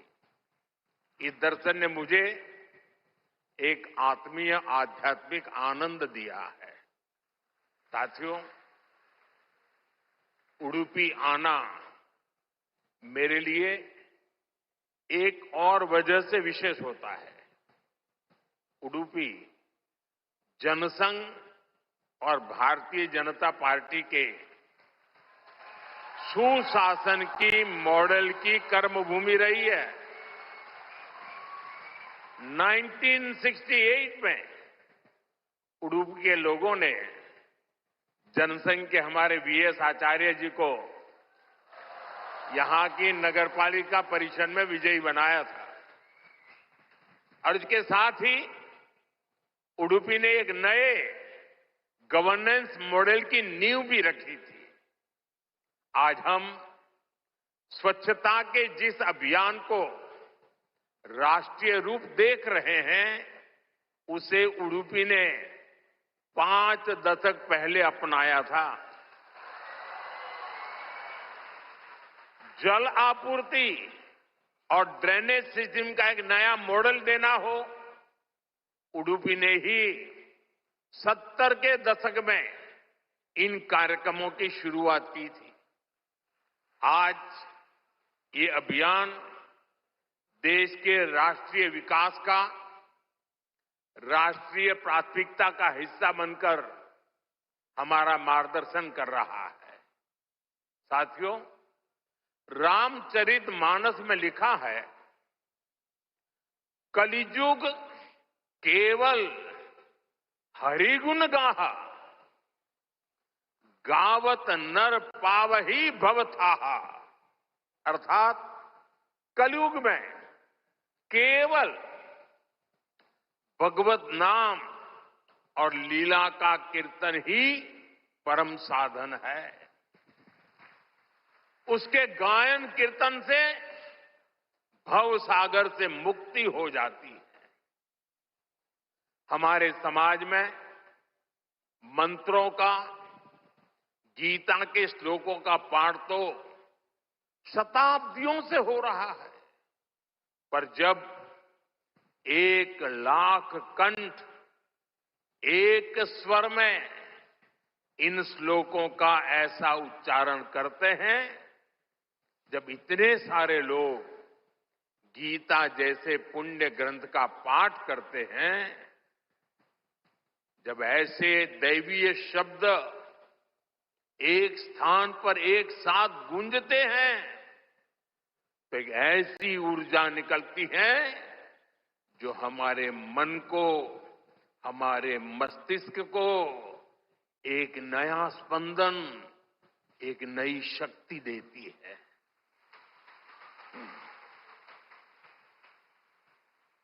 यही ऊर्जा अध्यात्म की शक्ति की है। यही ऊर्जा सामाजिक एकता की शक्ति है। इसलिए आज लक्ष्य कंठ गीता का ये अवसर एक विशाल ऊर्जा पिंड को अनुभव करने का अवसर बन गया है।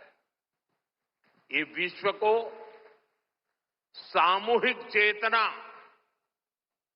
कलेक्टिव कॉन्शियसनेस की शक्ति भी दिखा रहा है। साथियों, आज के दिन विशेष रूप से मैं परम पूज्य श्री श्री सुगुणेन्द्र तीर्थ स्वामी जी को प्रणाम करता हूं। उन्होंने लक्ष्य कंठ गीता के इस विचार को इतने दिव्य रूप में साकार किया है। पूरे विश्व में लोगों को अपने हाथ से गीता लिखने का विचार देकर उन्होंने जिस कोटि गीता लेखन यज्ञ की शुरुआत की है, वो अभियान सनातन परंपरा का एक वैश्विक जन आंदोलन है। जिस तरह से हमारा युवा भगवत गीता के भावों से, इसकी शिक्षाओं से जुड़ रहा है, वो अपने आप में बहुत बड़ी प्रेरणा है। सदियों से भारत में वेदों, उपनिषदों और शास्त्रों के ज्ञान को अगली पीढ़ी तक पहुंचाने की परंपरा रही है। और ये कार्यक्रम भी इसी परंपरा का भगवत गीता से अगली पीढ़ी को जोड़ने का एक सार्थक प्रयास बन गया है। साथियों, यहां आने से 3 दिन पहले मैं अयोध्या में भी था। 25 नवंबर को विवाह पंचमी के पावन दिन अयोध्या के राम जन्मभूमि मंदिर में धर्म ध्वजा की स्थापना हुई है।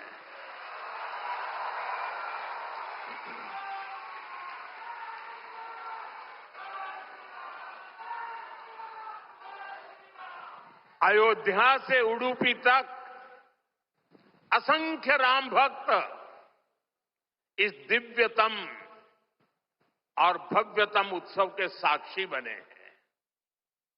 राम मंदिर आंदोलन में उडुपी की भूमिका कितनी बड़ी है, सारा देश इसे जानता है। परम पूज्य स्वर्गीय विश्वेश तीर्थ स्वामी जी ने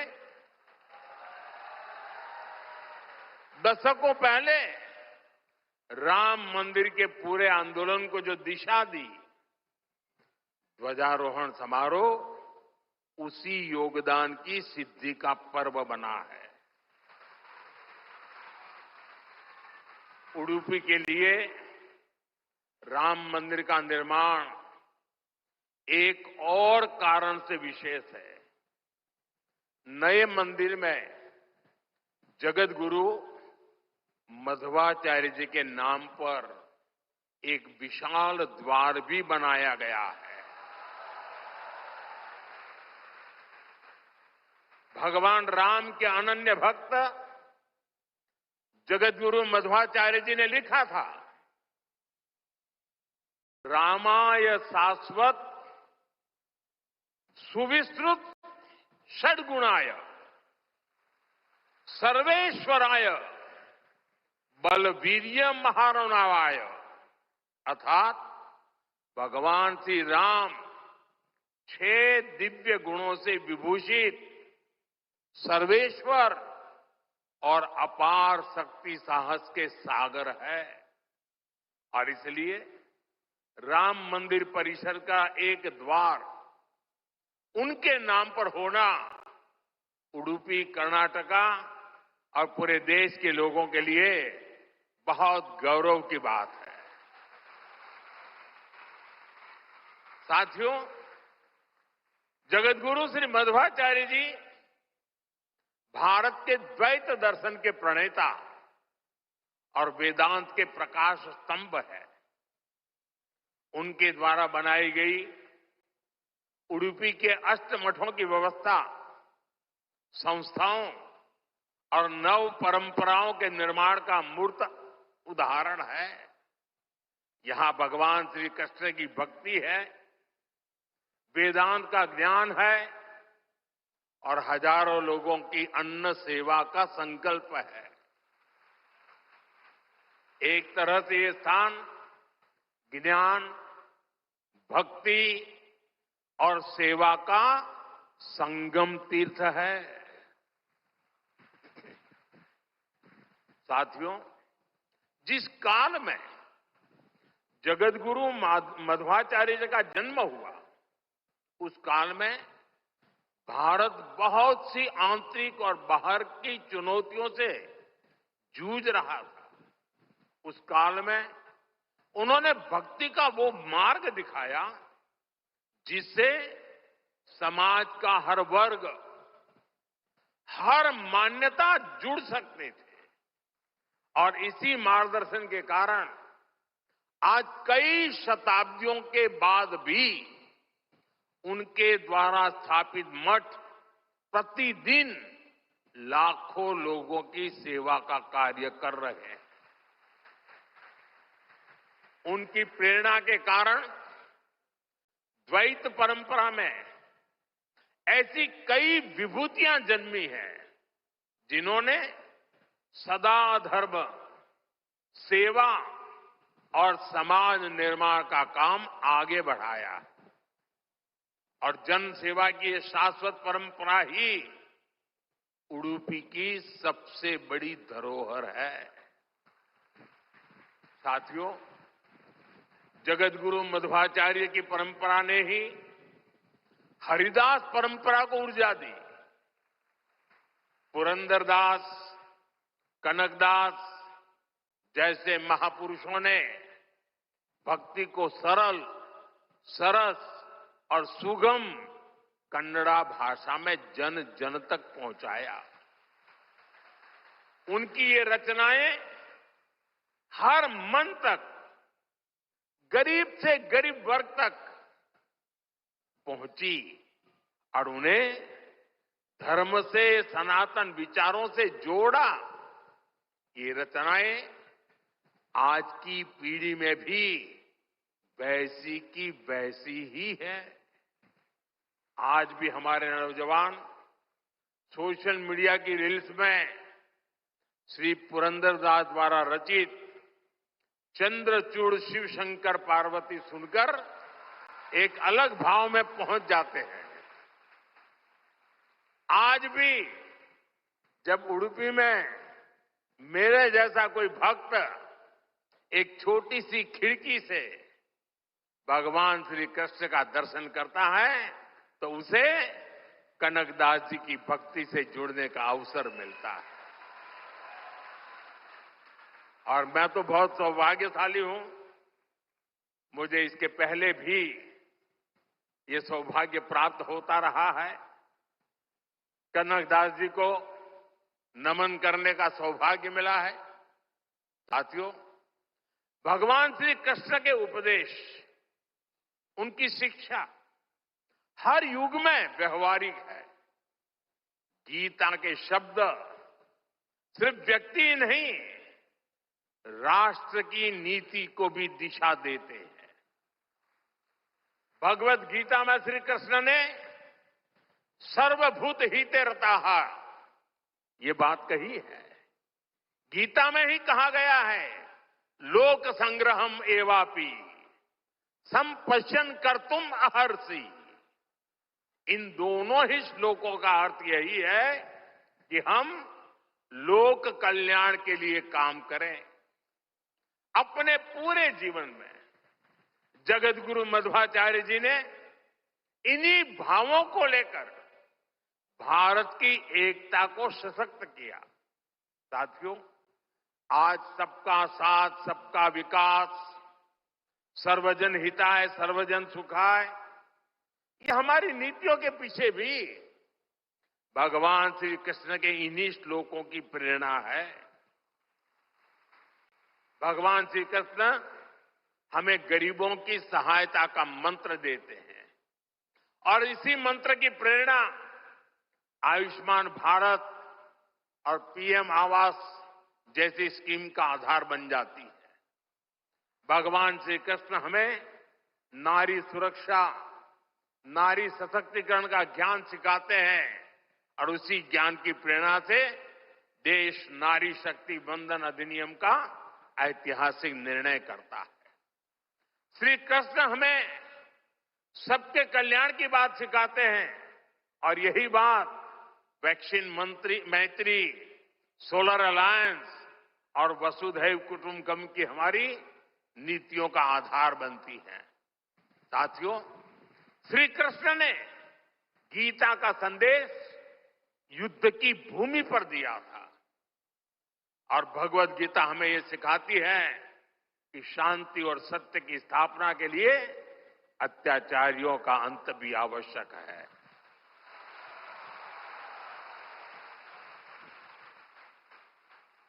राष्ट्र की सुरक्षा नीति का मूल भाव यही है। हम वसुधैव कुटुंबकम भी कहते हैं और हम धर्मो रक्षति रक्षितः का मंत्र भी दोहराते हैं। हम लाल किले से श्री कृष्ण की करुणा का संदेश भी देते हैं और उसी प्राचीर से मिशन सुदर्शन चक्र की उद्घोषणा भी करते हैं। मिशन सुदर्शन चक्र यानी देश के प्रमुख स्थानों की, देश के औद्योगिक और सार्वजनिक क्षेत्रों की सुरक्षा की ऐसी दीवार बनाना जिसे दुश्मन भेद न पाए और अगर दुश्मन दुस्साहस दिखाए तो फिर हमारा सुदर्शन चक्र उसे तबाह कर दे।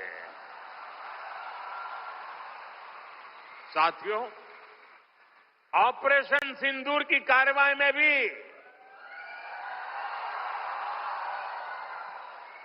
देश ने हमारा ये संकल्प देखा है। पहलगाम के आतंकी हमले में कई देशवासियों ने अपना जीवन गंवाया। इन पीड़ितों में मेरे कर्नाटका के भाई बहन भी थे।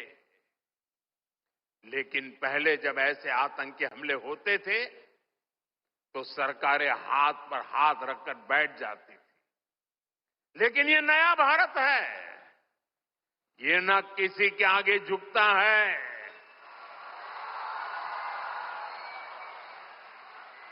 और न ही अपने नागरिकों की रक्षा के कर्तव्य से डिगता है।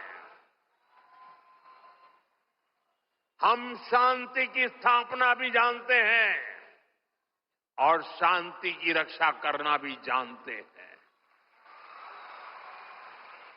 साथियों, भगवत गीता हमें कर्तव्यों का, हमारे जीवन संकल्पों का बोध कराती है।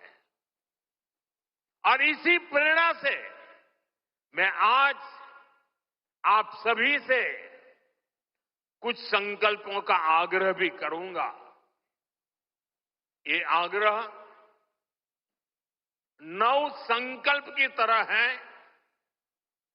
जो हमारे वर्तमान और भविष्य के लिए बहुत आवश्यक है। संत समाज जब इन आग्रहों पर अपना आशीर्वाद दे देगा तो इन्हें जन जन तक पहुंचने से कोई रोक नहीं पाएगा। साथियों, हमारा पहला संकल्प होना चाहिए कि हमें जल संरक्षण करना है, पानी बचाना है, नदियों को बचाना है। हमारा दूसरा संकल्प होना चाहिए कि हम पेड़ लगाएंगे। देश भर में एक पेड़ मां के नाम अभियान को गति मिल रही है। इस अभियान के साथ अगर सभी मठों का सामर्थ्य जुड़ जाएगा तो इसका प्रभाव और व्यापक होगा। तीसरा संकल्प कि हम देश के कम से कम एक गरीब का जीवन सुधारने का प्रयास करें। मैं ज्यादा नहीं कह रहा हूं। चौथा संकल्प स्वदेशी का विचार होना चाहिए। एक जिम्मेदार नागरिक के रूप में हम सब स्वदेशी को अपनाएं। आज भारत आत्मनिर्भर भारत और स्वदेशी के मंत्र पर आगे बढ़ रहा है। हमारी अर्थव्यवस्था, हमारे उद्योग, हमारी टेक्नोलॉजी सब अपने पैरों पर मजबूती से खड़े हो रहे हैं। इसलिए हमें जोर शोर से कहना है, vocal for local, vocal for vocal, vocal. साथियों, 5वें संकल्प के रूप में हमें नेचुरल फार्मिंग को बढ़ावा देना है। हमारा छठा संकल्प होना चाहिए कि हम हेल्थी लाइफस्टाइल को अपनाएंगे, मिलेट्स अपनाएंगे और खाने में तेल की मात्रा कम करेंगे। हमारा 7वां संकल्प ये हो कि हम योग को अपनाएं, इसे जीवन का हिस्सा बनाएं। 8वां संकल्प मैन्युस्क्रिप्ट्स, पांडुलिपियों के संरक्षण में सहयोग करें। हमारे देश का बहुत सा पुरातन ज्ञान पांडुलिपियों में छिपा हुआ है। इस ज्ञान को संरक्षित करने के लिए केंद्र सरकार ज्ञान भारतम मिशन पर काम कर रही है। आपका सहयोग इस अमूल्य धरोहर को बचाने में मदद करेगा। साथियों, आप 9वां संकल्प लें कि हम कम से कम देश के 25 ऐसे स्थानों का दर्शन करेंगे जो हमारी विरासत से जुड़े हैं। जैसे मैं आपको कुछ सुझाव देता हूं, 3-4 दिन पहले कुरुक्षेत्र में महाभारत अनुभव केंद्र की शुरुआत हुई है। मेरा आग्रह है कि आप इस केंद्र में जाकर भगवान श्री कृष्ण का जीवन दर्शन देखें। गुजरात में हर साल भगवान श्री कृष्ण और मां रुक्मणी के विवाह को समर्पित माधोपुर मेला भी लगता है। देश के कोने कोने से और खास करके नॉर्थ ईस्ट से बहुत से लोग इस मेले